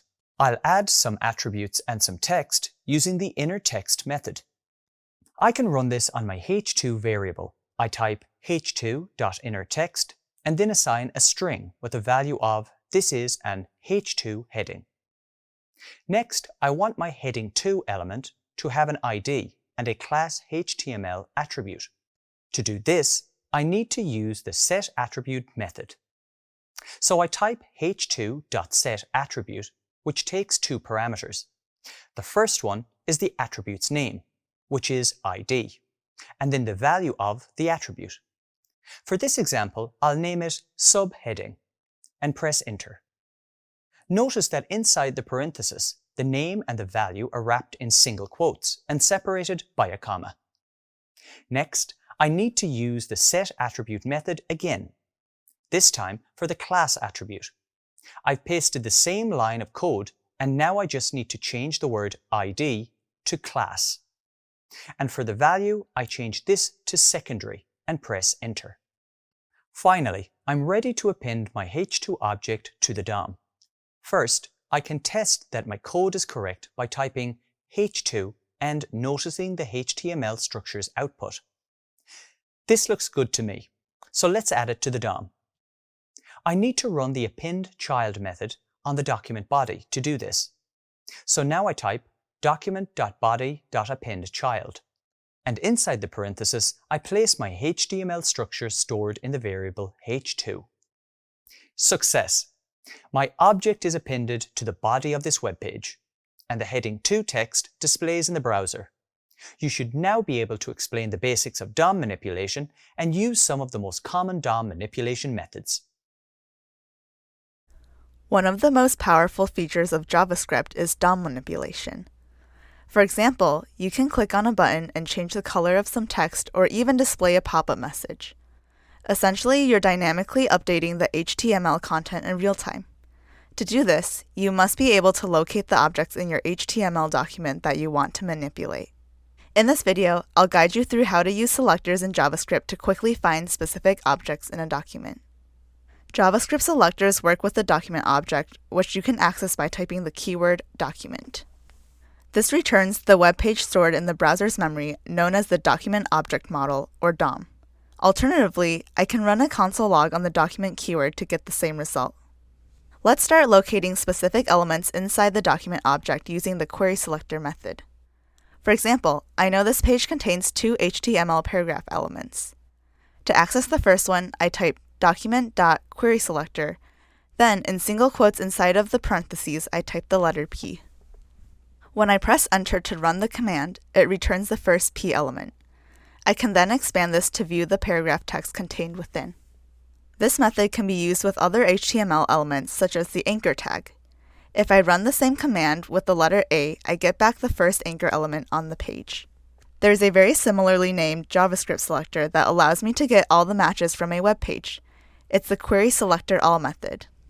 To demonstrate this, I type document.querySelectorAll. Inside the parentheses, I pass the P letter as a string, and indeed I get back a result that shows that there are two paragraph tags on this page. Another useful JavaScript selector is getElementById, which can find objects in the DOM that match a specified HTML ID attribute. For example, let's say we want to find something on this page with the ID of heading. I type document.getElementById and then the string heading in parentheses. I press Enter and notice that an H1 element is returned assigned with the HTML ID attribute value of heading. Next, let's use a similar method that returns an element based on a specified class name rather than ID. We can do this by calling document.getElementsByClassName. I type document.getElementsByClassName and then the string txt in parentheses. Again, I press Enter and notice that two results are returned, the two paragraph tags containing the class name of txt. If you are a beginner on your journey with JavaScript, it is important to note that the word element is singular for ID and plural for class name. Additionally, suppose the element you are looking for cannot be found. In that case, you will be returned null for IDs and empty collection represented by square brackets for class names. In this video, you learned how to use JavaScript selectors to speed up the process of finding specific objects in a document. Let's say you are using a web page on your computer and you click a button, or you tap the like icon on a friend's picture on your phone. In JavaScript, the button click and the like icon tap are examples of user-triggered events. Events are happening all the time. You can use JavaScript code to listen for these events. You can even choose the parts of the page on which you are listening for events. Let me describe an example. You might want to listen for a click event on an Add to Cart button. Once you capture such an event, you might want to run some JavaScript code. For example, I can add a circle with the number 1 on it next to the shopping cart icon to indicate that there is now one item in the shopping cart. If the same event gets triggered or fired again, our event handling code then handles the event by updating the count in the circle next to the shopping cart icon. The circle then displays the number 2 to indicate that there are 2 items in the cart. In JavaScript, the function that handles captured events is known as the event handler. Let me demonstrate how to listen for an event by using the addEventListener method. Okay, so I'm back in the console here, and let me demonstrate 2 ways to set up an event listener for HTML elements on a web page. One of the easiest ways to listen for an event is to use the addEventListener method. You can do that on a given HTML element. For example, suppose I want to listen to the click event on the body of this example website. First, I need to get a reference to the body element where we want to listen to this event. In the console of the browser developer tools, I type document.querySelector and then the name of the element inside of the parenthesis. For this example, it's body, and I enclose it with single quotes. Next, I want to assign the body object to a variable, so I type const target equals to assign the body object to the target variable. I've named this variable target because it's the target of our click event. Now I can create a function that will be run when this target is clicked.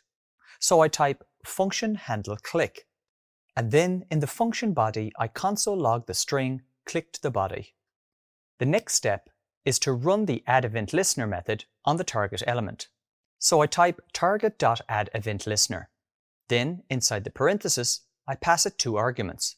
The first is the event type click as a string value, and the second is my handle click function. Okay, so my code is now ready. Let me test it by clicking the web page. Success!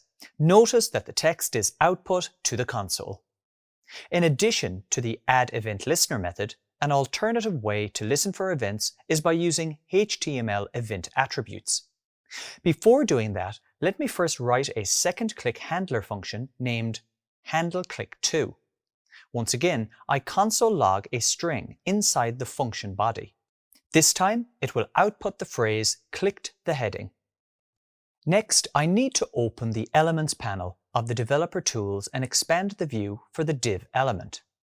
Then the heading element should be visible.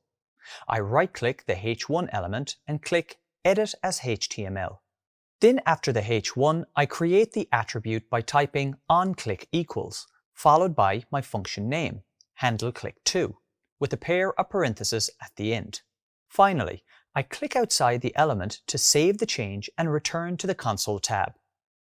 Notice that when I now click on the heading in the web page, the phrase clicked the heading and clicked the body is output to the console. Basically, this single click has triggered two different event listeners, but notice that if I click outside of the heading, it only triggers the event listener that listens for clicks on the entire body element. In this video, you learned how to write an event listener using the addEventListener method, as well as by writing a function directly as a HTML event attribute. Great work!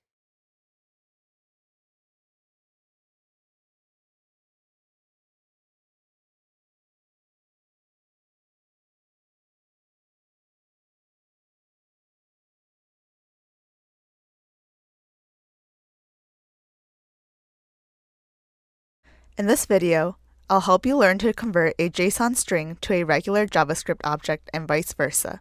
If you type a piece of JSON code into your browser's console, it should not produce any errors. For example, a JSON string with one property named greeting that contains the value of the string hello.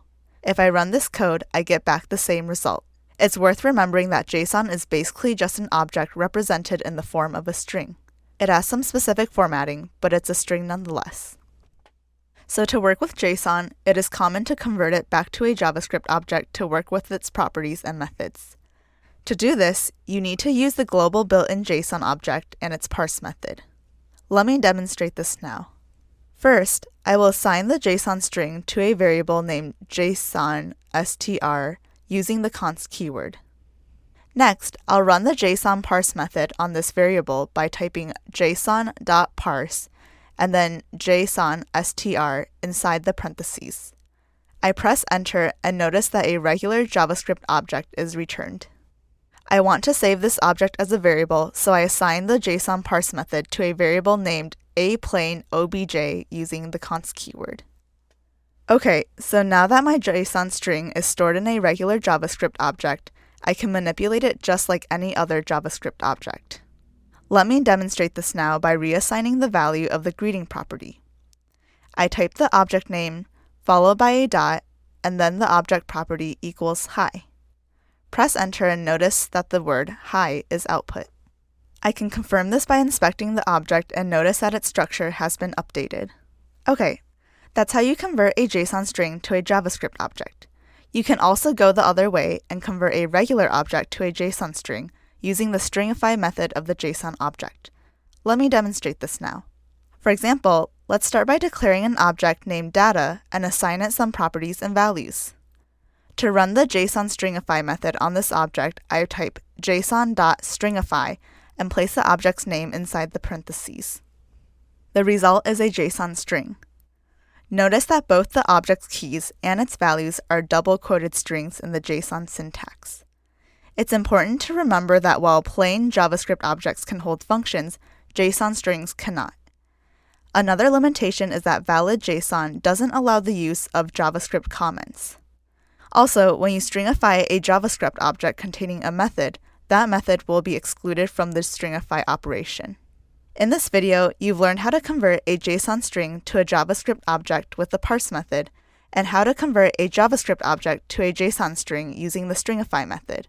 If you work with retrieving data from APIs, converting the JSON strings to JavaScript objects will be a standard workflow.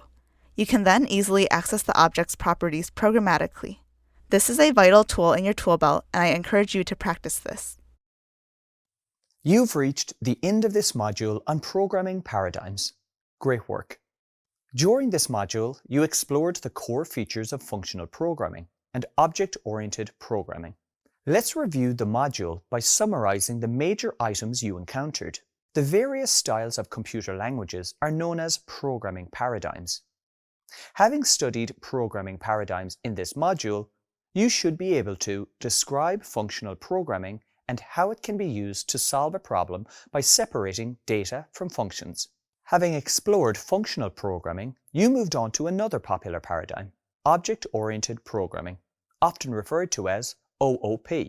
You discovered how OOP differs from functional programming, and you studied object-oriented programming principles. In programming, scope determines which parts of the code are accessible and which parts are inaccessible. You learned how the scope of variables changes when you use the keyword var in ES5 JavaScript, and when you use the keywords let and const in ES6 JavaScript.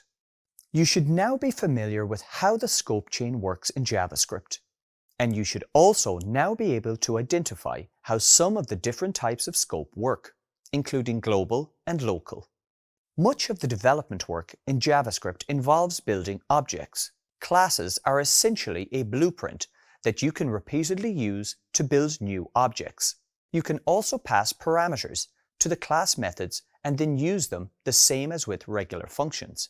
Constructors tell JavaScript how you want your objects to be built. You should now be able to utilize constructors on built-in JavaScript objects. And you learned that inheritance exists in JavaScript, and the inheritance model revolves around the prototype. Additionally, you explored how JavaScript code uses modern features like spread, REST, template strings, and modules. You built code that manipulates the DOM and handles events. And finally, you used JSON in JavaScript. That was a lot to cover, but you should now be more familiar with programming paradigms in JavaScript. Great work. In 1886, the first internal combustion engine-powered car was invented by Carl Benz. Soon, there were many cars that used the combustion engine. Airplanes, motorbikes, and boats followed shortly after. People's ingenuity led to using the combustion engine in places that the inventor might not have imagined. The same happened to JavaScript. New JavaScript environments such as Node and NPM are now available. JavaScript's home is in the browser. That's the environment in which it was used for several years. Essentially, it was a front-end only language. Then, in 2009, a developer named Ryan Dahl decided to use Google's JavaScript V8 engine and make it work on the server. It's not always easy being an innovator. Many doubted whether it was even possible. However, the idea caught on, and more people started getting on board. This is how Node.js was born, and how JavaScript became a language for both front-end and back-end. Node.js is a separate, standalone environment. This means that Node.js can run in multiple settings. For example, on the command line, in a desktop application, or on the back end of a web app. Before the introduction of Node.js, developers had to build backends in other technologies and languages such as PHP, Python, C#, Ruby, and Java. After Node.js became available, it was possible to use JavaScript on the backend or on the server side. This means that today you can write full-stack JavaScript programs. In other words, you can write JavaScript on the client and on the server. Node.js comes with a package manager called npm, which stands for Node Package Manager. The package manager allows you to use a large number of libraries and frameworks as Node.js modules. An npm module is a standalone piece of code that has been published on the npm website. Sometimes an npm module is also referred to as an npm package. Okay, so now that you've learned about Node.js, you may be wondering how you can use it locally. Node.js and npm are either pre-installed on your machine or you need to install them. Once installed, you can interact with Node.js and npm from the command line. For example, you can run the node command inside your computer's command line. This is also called a shell or a terminal. In the same way, you can run the npm command. You may be wondering why you need to run those commands. Well, this is because you use the node command to run a JavaScript file or to directly execute JavaScript code. You use the npm command to install any node module from the npm repository. For example, you could install the module named lowercase. Once installed, you can import this module and use its functions to transform strings to lowercase in your code. When you want to start a new project, first open a folder on your machine where you want to place your project files. Then run the npm command. These projects can be different shapes and sizes, but they all have at least one thing in common: the package.json file that gets created after you run the npm command. The package.json file holds all the instructions on all the node modules that are pulled from the npm repository of open source modules. There are about 11 million modules in the npm repository. It means that you can get thousands of hours worth of other developers' coding by running the npm install command and adding the package name.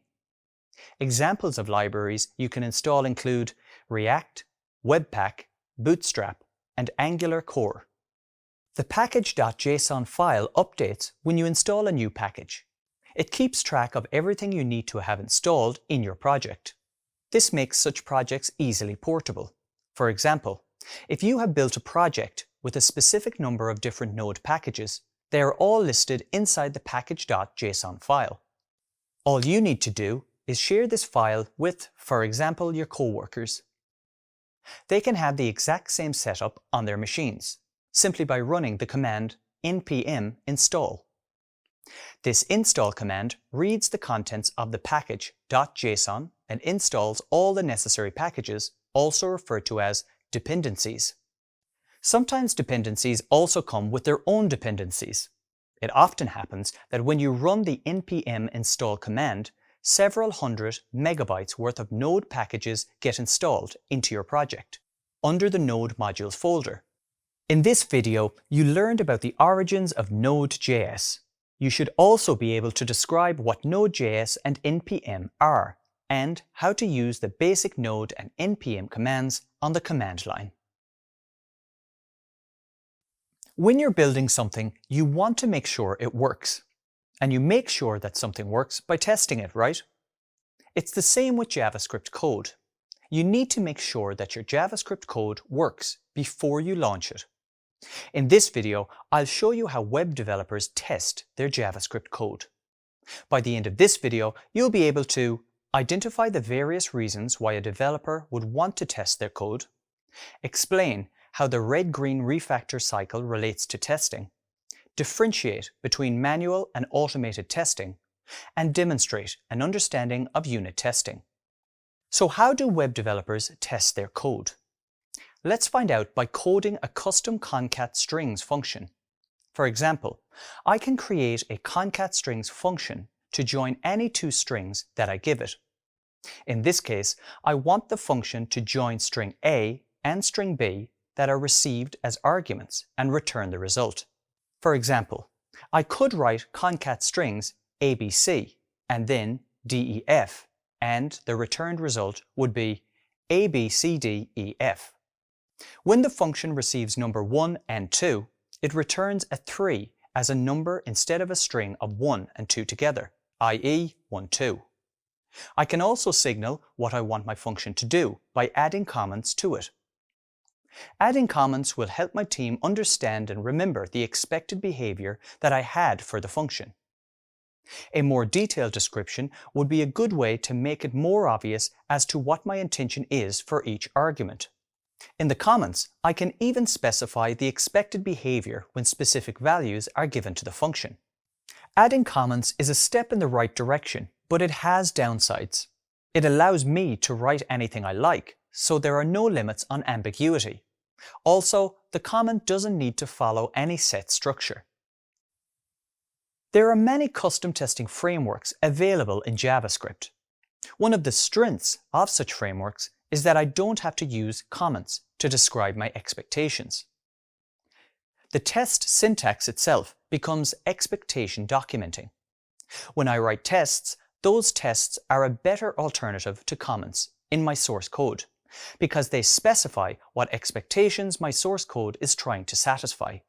Tests are also callable, meaning I can execute tests to check if expectations are met. As I demonstrated earlier, I could execute the concat_strings function, with the first argument being the string ABC, and the second argument the string DEF. I would then expect the function to return ABCDEF when I call it. To write this as an expectation, in some testing frameworks, such as Jest, I can use the function that has the name expect. I then pass the call to the concat_strings function with the specific arguments. Then I add the toBe function, which is another testing function, and I pass it the value of what I'm expecting this code to produce. So, I'm essentially stating that I expect the calling concat_strings with ABC and DEF will return the value ABCDEF. Testing in JavaScript lets me verify that the function is behaving in the way I intended. Testing code in this way ensures three things: conciseness, as it's straightforward and to the point, since there are only two function calls to explain what is the expected result; clarity, because you know exactly what argument you're providing; and repeatability, as you can run it again and again with the same arguments each time.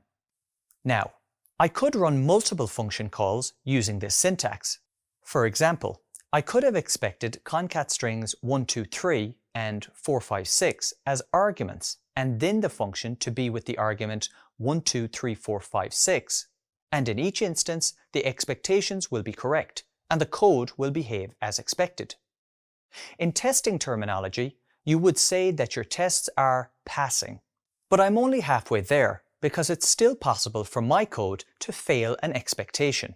For example, if I run the expect method and pass it an invocation of the concat_strings function with numbers 1 and 2 as arguments, my expectation of 12 being the result will fail. This is because when I use the plus operator with two values of the number type, it performs the mathematical operation of addition instead of joining the two numbers together to form the number 12, like it would form ABCDEF if I gave it the arguments of ABC and DEF. When tests fail, you say that they are red, and when they pass, you say that they are green. If a test fails, then it's a sign that I need to write the code in such a way that it passes its test. Once my test passes, I need to improve both the app's code and the test code, but without changing the behavior of either. This is known as refactoring. Refactoring is the process in which I write my feature code so that it runs more efficiently, or that it's easier to read and thus easier to understand for other programmers on the team. This is done without affecting the results that the code produces. The only obvious change should be perhaps the test itself, taking less time to run because I've optimized my source code. You won't always write your code in a way that meets all expectations, so it's most likely that some of your tests will be red and some of them will be green. Red tests are a guide as to how you need to improve your code to cater for unmet expectations. So, as you continue to refine your code in response to red tests, it becomes a sort of cyclical activity. This is often described as the red-green refactor cycle.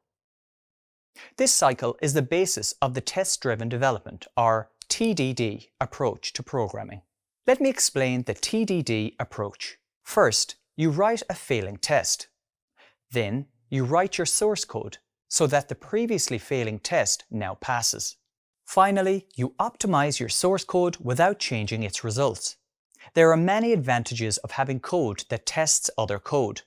For example, you can run it as many times as you want. You can run the testing code automatically, and the tests can be repeated without significant cost in time or effort. To sum up, testing is how you verify the expectations you have regarding the behavior of your code. As a developer, you are tasked to test a piece of software. How would you do it? In the next few minutes, I am going to explain what software testing is. I'm going to introduce you to the 3 most used types of testing. You might say that testing a piece of software at a high level means making sure that it behaves as expected. In any modern software development project, these expectations are recorded as software requirements. There are many aspects of software testing, but for now, let's think of it as the act of confirming that it works, as outlined in the software's requirements. Now that I have a working definition of testing, let's think about how you might approach it. For a UX designer, testing might mean making sure that the website looks and behaves as expected. For a project manager on a software project, testing might mean that a specific piece of software works well with other parts of your system. For a software engineer, testing might mean writing code that doesn't break the existing functionality, is bug-free, and satisfies the requirements as set out in a given task. Based on what your motivations are, there are several ways that you can test your software projects. Practically, this means that there are different kinds of testing. Now, I'll discuss the following 3 types of testing: end-to-end testing, or E2E, integration testing, and unit testing. Let's start with end-to-end testing. A real-life example of E2E testing would be if a laptop manufacturer let his employees open some off-the-assembly line laptops, turn them on, and use them just like a normal user would do to make sure that the entire end product behaves as it should. More specific to web development, end-to-end testing tries to imitate how a user might interact with your app. This means that in E2E testing, you need to open your web application in a browser and then test it by interacting with the page the same way a user might interact with it. For example, clicking on the login button or going through the process of adding an item to the shopping cart. In other words, you're testing the entire finished software product from the perspective of the end user. Now here's something you may find interesting. The person testing the app doesn't have to be a developer. Finally, E2E tests are the slowest and take the most time to set up and run.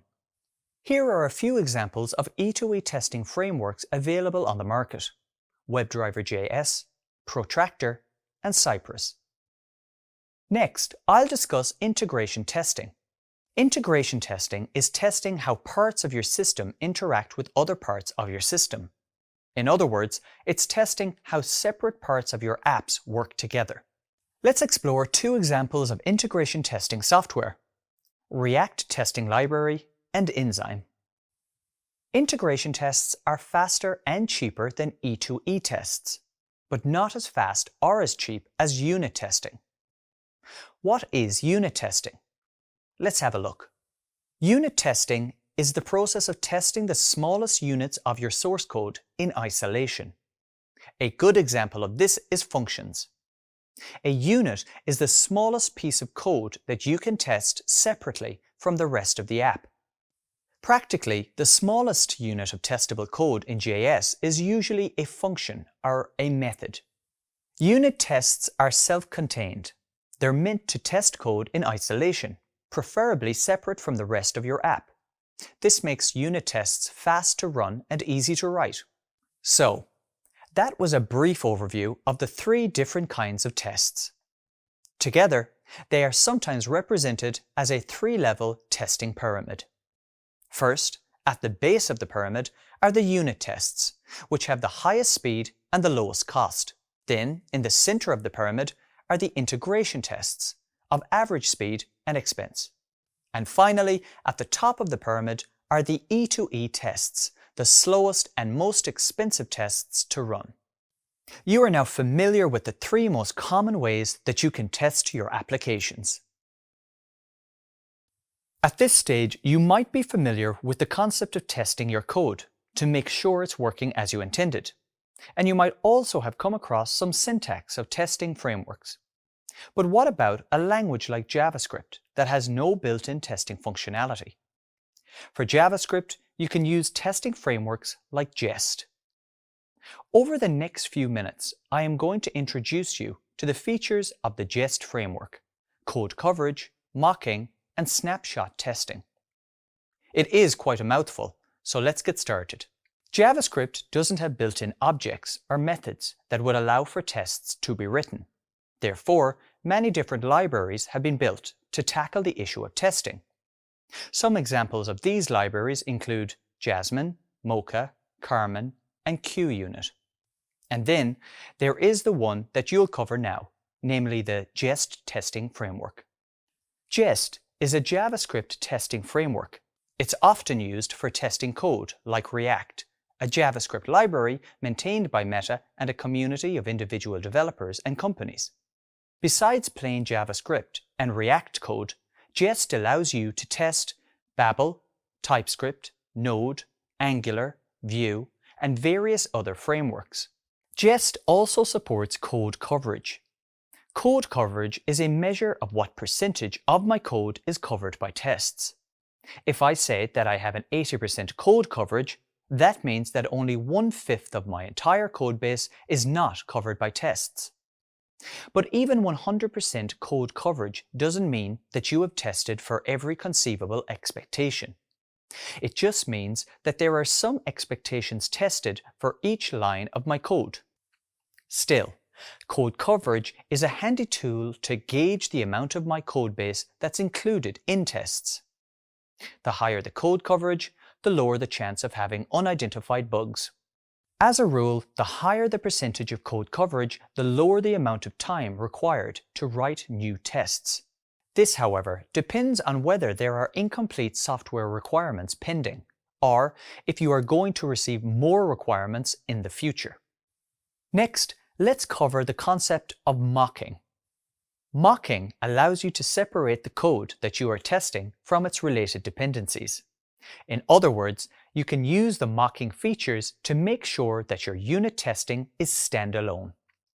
For example, you can test the front-end functionality of your web app by mocking the data as if it came back from a server, when in fact it came from the client. Mocking is especially helpful because very often web applications are built by teams of developers. Some developers work on the back end of a feature, and others work on the front end. This could result in bottlenecks. Take an example where the team decides to build a new feature that lists the address book of users of the app on the front end. The actual user-related data for this feature would come from the server. But what if a back-end developer was a bit late in developing their part of the feature? Then, a front-end developer would be stuck waiting for the back-end developer to complete their work before the front-end code can be built. With mocking, you can avoid this bottleneck. Mocks allow you to pretend that the users are already there. So, the needed data comes from the mock rather than from the back-end. This allows the front-end developers to finish their side of the new feature independently. In certain cases, developers can use mocking to ship features faster. Some libraries, such as Sign-On, focus specifically on mocking. But the great thing about Jest is that you use its mock functions without any additional installations. In Jest, you use mocking by employing Jest's mock functions. It's also easy to test asynchronous code in Jest. There are no difficult setups, and tests are relatively easy to code, even for newcomers to the framework. Finally, Jest allows you to perform snapshot testing. Snapshot testing is used by developers to verify that there are no regressions in the DOM of our apps after some changes to the codebase are made. You're now familiar with the concept of testing your JavaScript code using the Jest testing framework. Great work! In this video, you'll explore how to install the packages needed to test your JavaScript code in the Jest framework, as well as how to set up a test. Let's say I need to write a function that takes a value and adds 5 to it. I'll start by creating a new file and naming it add5.js. The code in the add5 function starts with function add5 and then val in parentheses. In between curly braces, I have return val plus 5 on the next line. And then on a new line, I have module.exports equals add5. This is a simple function which will make it easier to analyze when I write tests for it. I've also added a line to export this function so that it can be used by other files in this project. Now I'll switch over to using the Jest testing framework to write some expectations of how this function should behave. Before doing so, I'll check if I have Node.js and npm installed on my system. In the Terminal tab, I type node-version to check for Node.js, and it shows that I have version 16.15. Now I check for npm, and it tells me I have version 8.5 installed. One more step before I continue is to check if Jest is installed by typing jest-version. In this case, it returns command jest not found, meaning that it is not globally installed on my machine. So I'll install it for this project using only npm, since Jest needs Node.js to run, and npm is a way to install Node modules into my web projects. I'll first type and run npm init-y to add a package.json file.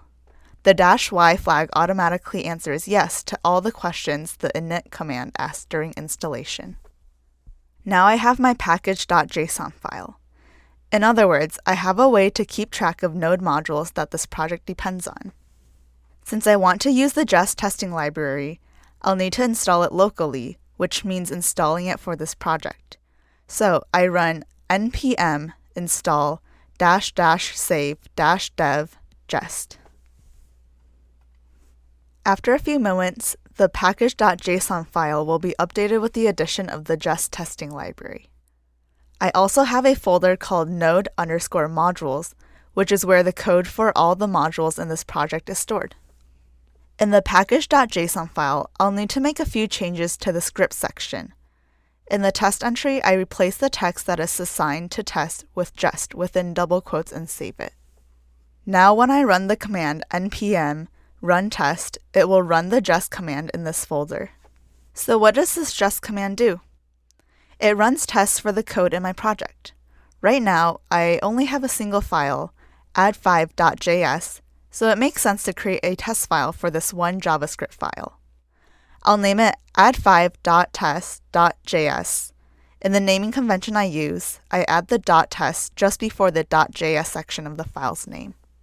To set this file up, I'll first import the exported add5 function by typing const add5 equals require, and then in parentheses, !add5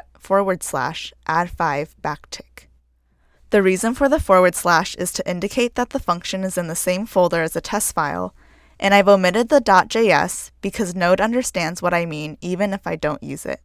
So my expectation is that this function returns whatever value I input plus 5. To check, I'll use the test method with a string as a parameter that describes the test. This string will be output in the command line when I run the test, along with the words pass or fail and the function to run when I execute the npm run test command. The function will check if my expectation is correct.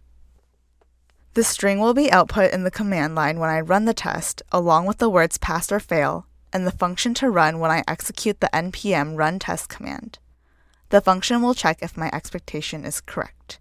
So I have test, and as the first argument, I have the string returns the number plus 5, which is what I want to output on the command line when the test is run.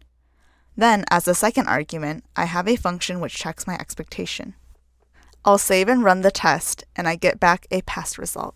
In this video, you learned how to ready your system for testing in Jest and how to set up and run a test. Every piece of software is built according to formal or informal requirements. The purpose of the requirements is to explain, in human language, the intricacies of what the piece of software does. So, how do the requirements tie in with the practice of test-driven development? Let me explain. Test-driven development, or TDD for short, is a streamlined process of writing code that will satisfy some requirements. Let's unpack this process a bit. On a high level, a software development team's work consists of the following: receiving requirements which will become a feature of the app that's being developed, writing a failing test for the to-build feature before it gets built, making this failing test pass by coding that given feature.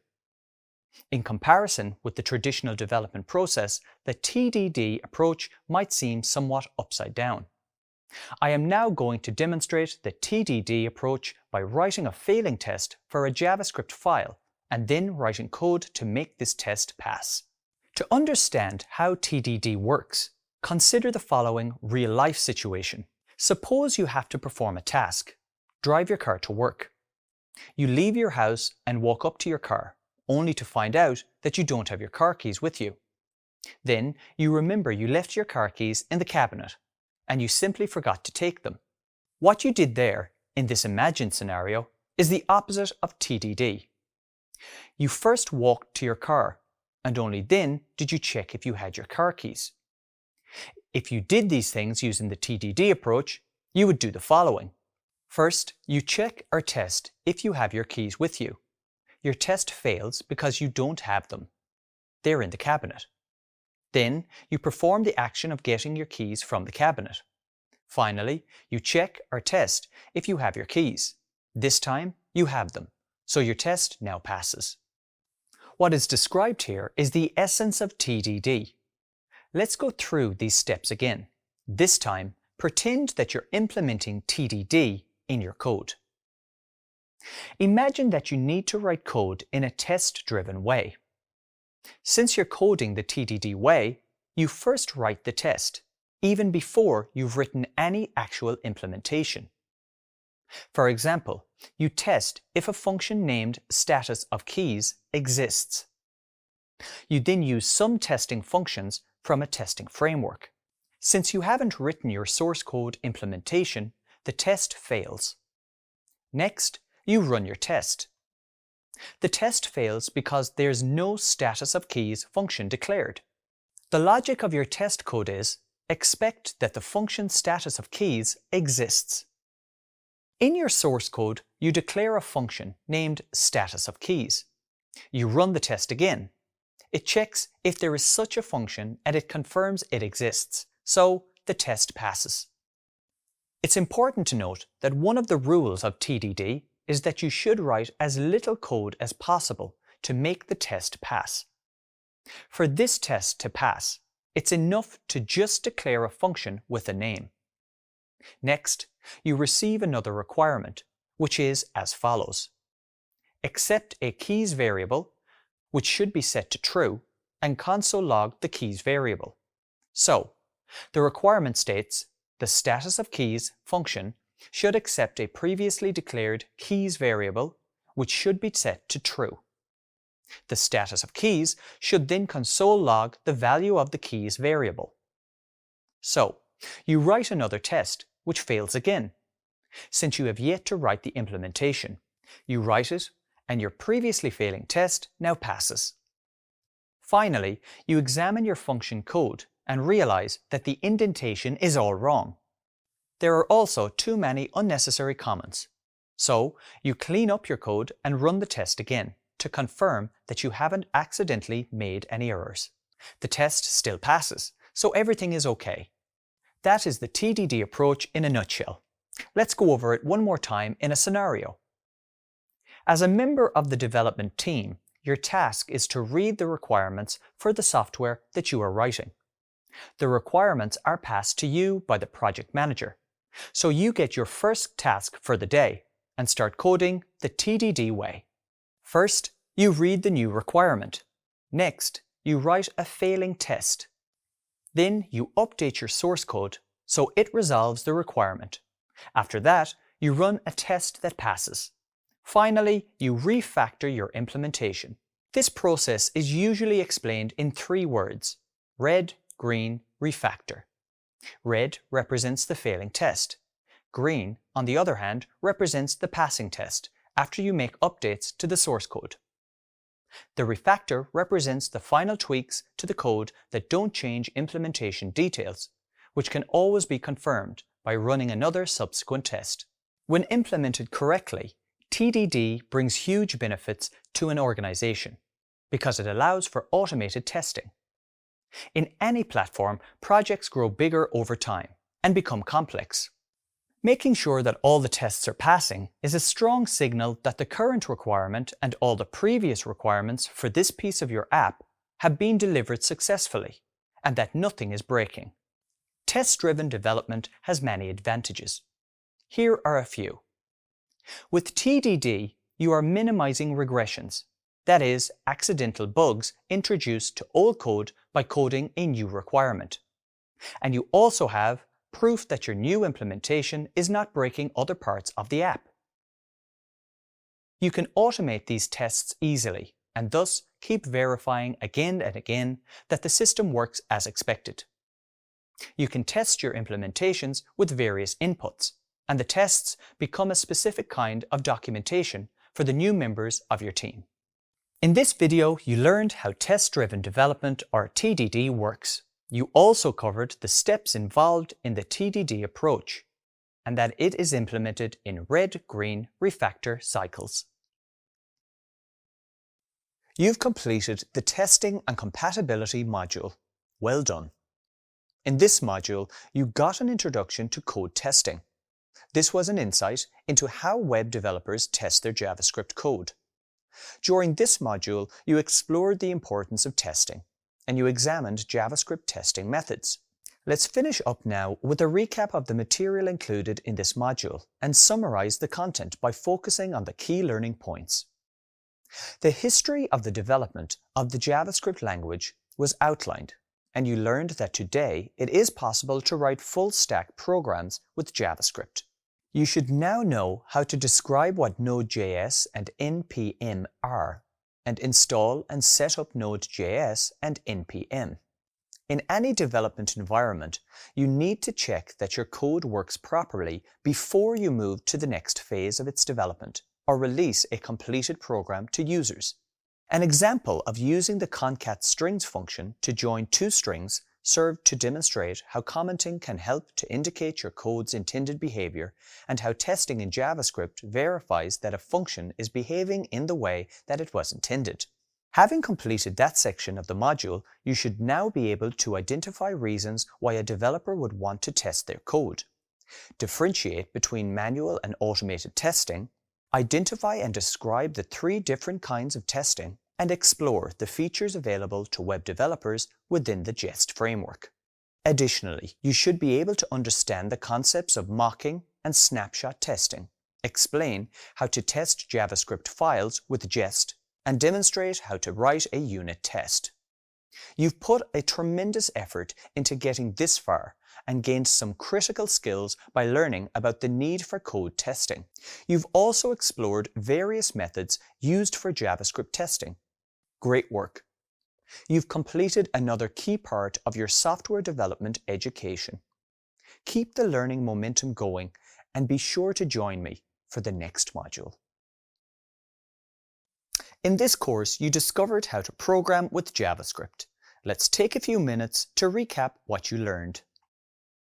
In the opening module, you discovered real-world applications of JavaScript and uncovered possible job opportunities. You also learned how to install VS Code on Windows so that you could code in JS. You then learned about the importance of JavaScript in programming and the different libraries used by JavaScript developers. As you progressed through the lesson, you encountered key concepts in JavaScript. By engaging with these concepts, you discovered how to identify and declare variables, differentiate between data types, and recognize math and logical operators. You also learned how to perform basic arithmetic using the number data type, and utilize strings and booleans. In the next lesson, you explored conditionals and loops. During your exploration of these concepts, you learned how to script different forms of JavaScript conditional statements, and work with different types of loops, such as for, while, and nested. In Module 2, you explored the building blocks of a program. You began this module with a lesson on arrays, objects, and functions. During this lesson, you learned how to explain the purpose of functions and describe their benefits, outline the process for building an array and accessing its contents, and you now understand the array characteristics and concatenation operators of strings. And you can now also build and call functions, create custom objects, explain how math objects work, and interact with arrays and objects. You then moved on to the next lesson, in which you explored the concept of error prevention. During this lesson, you discovered how to recognize the differences between bugs and errors, demonstrate try-catch blocks, and explain the concepts of undefined, null, and empty string values. The next module on programming paradigms began with a lesson on functional programming, in which you learned how to explain how the functional paradigm works, outline the concept of recursion, describe how scope operates, and explain different forms of scope such as let, const, and var. In the next lesson, you explored object-oriented programming and learned the principles of object-oriented programming, how to deploy classes in JavaScript, build and utilize constructors, and make use of inheritance. You then explored advanced JavaScript features, in which you learned how to destruct arrays and objects, utilized for-of loops and objects, explain the concepts of template literals and data structures, and demonstrate the use of the spread and rest operators. Finally, you then explored how JavaScript operates in the browser. During this lesson, you learned how to manipulate JavaScript in the DOM, make use of JavaScript interactivity in the browser, work with events, and capture and move data around the web. In the next module, you looked at testing and compatibility. The lesson began with an introduction to testing, in which you learned about the concept of testing and how to practice different types of testing, how to write a unit test, the process for writing tests with Jest, and how to apply test-driven development. You then reviewed JavaScript testing challenges, in which you learned how to navigate other JS environments like Node and NPM, the concepts of Webpack and transpiling, the process for working with arrow functions and classes in React, and you discovered the role the DOM plays in testing challenges. And finally, you discovered how to write tests with Jest. Well done on completing this recap. Now it's time to try out what you've learned in the graded assessment. Good luck. Congratulations on completing the Programming with JavaScript course. You've worked hard to get here and developed a lot of new skills along the way. Let's list some of the key skills you've gained. You began with an introduction to programming, and you should now be able to explain the capabilities and uses of JavaScript, describe the background and history of JavaScript, explaining the importance of ECMA and ECMA script, and describe JavaScript libraries and their uses. You then received an introduction to core concepts of JavaScript coding, and should now know how to code single-line and multi-line comments with semicolon syntax, and using variables, data types, operators, numbers, booleans, and strings. You further extended your coding abilities by writing statements using conditionals and loops, using arrays, objects, and functions, and enabling error prevention in your code. Programming paradigms introduced you to functional programming and object-oriented programming, advanced JavaScript features, and the operation of JavaScript in a browser. And finally, with testing and compatibility, you discovered the purpose of testing, explored types of testing, and studied JavaScript testing challenges and testing with Jest. Congratulations once again on reaching the end of this course on programming in JavaScript. You've taken a valuable step on your journey toward becoming a developer.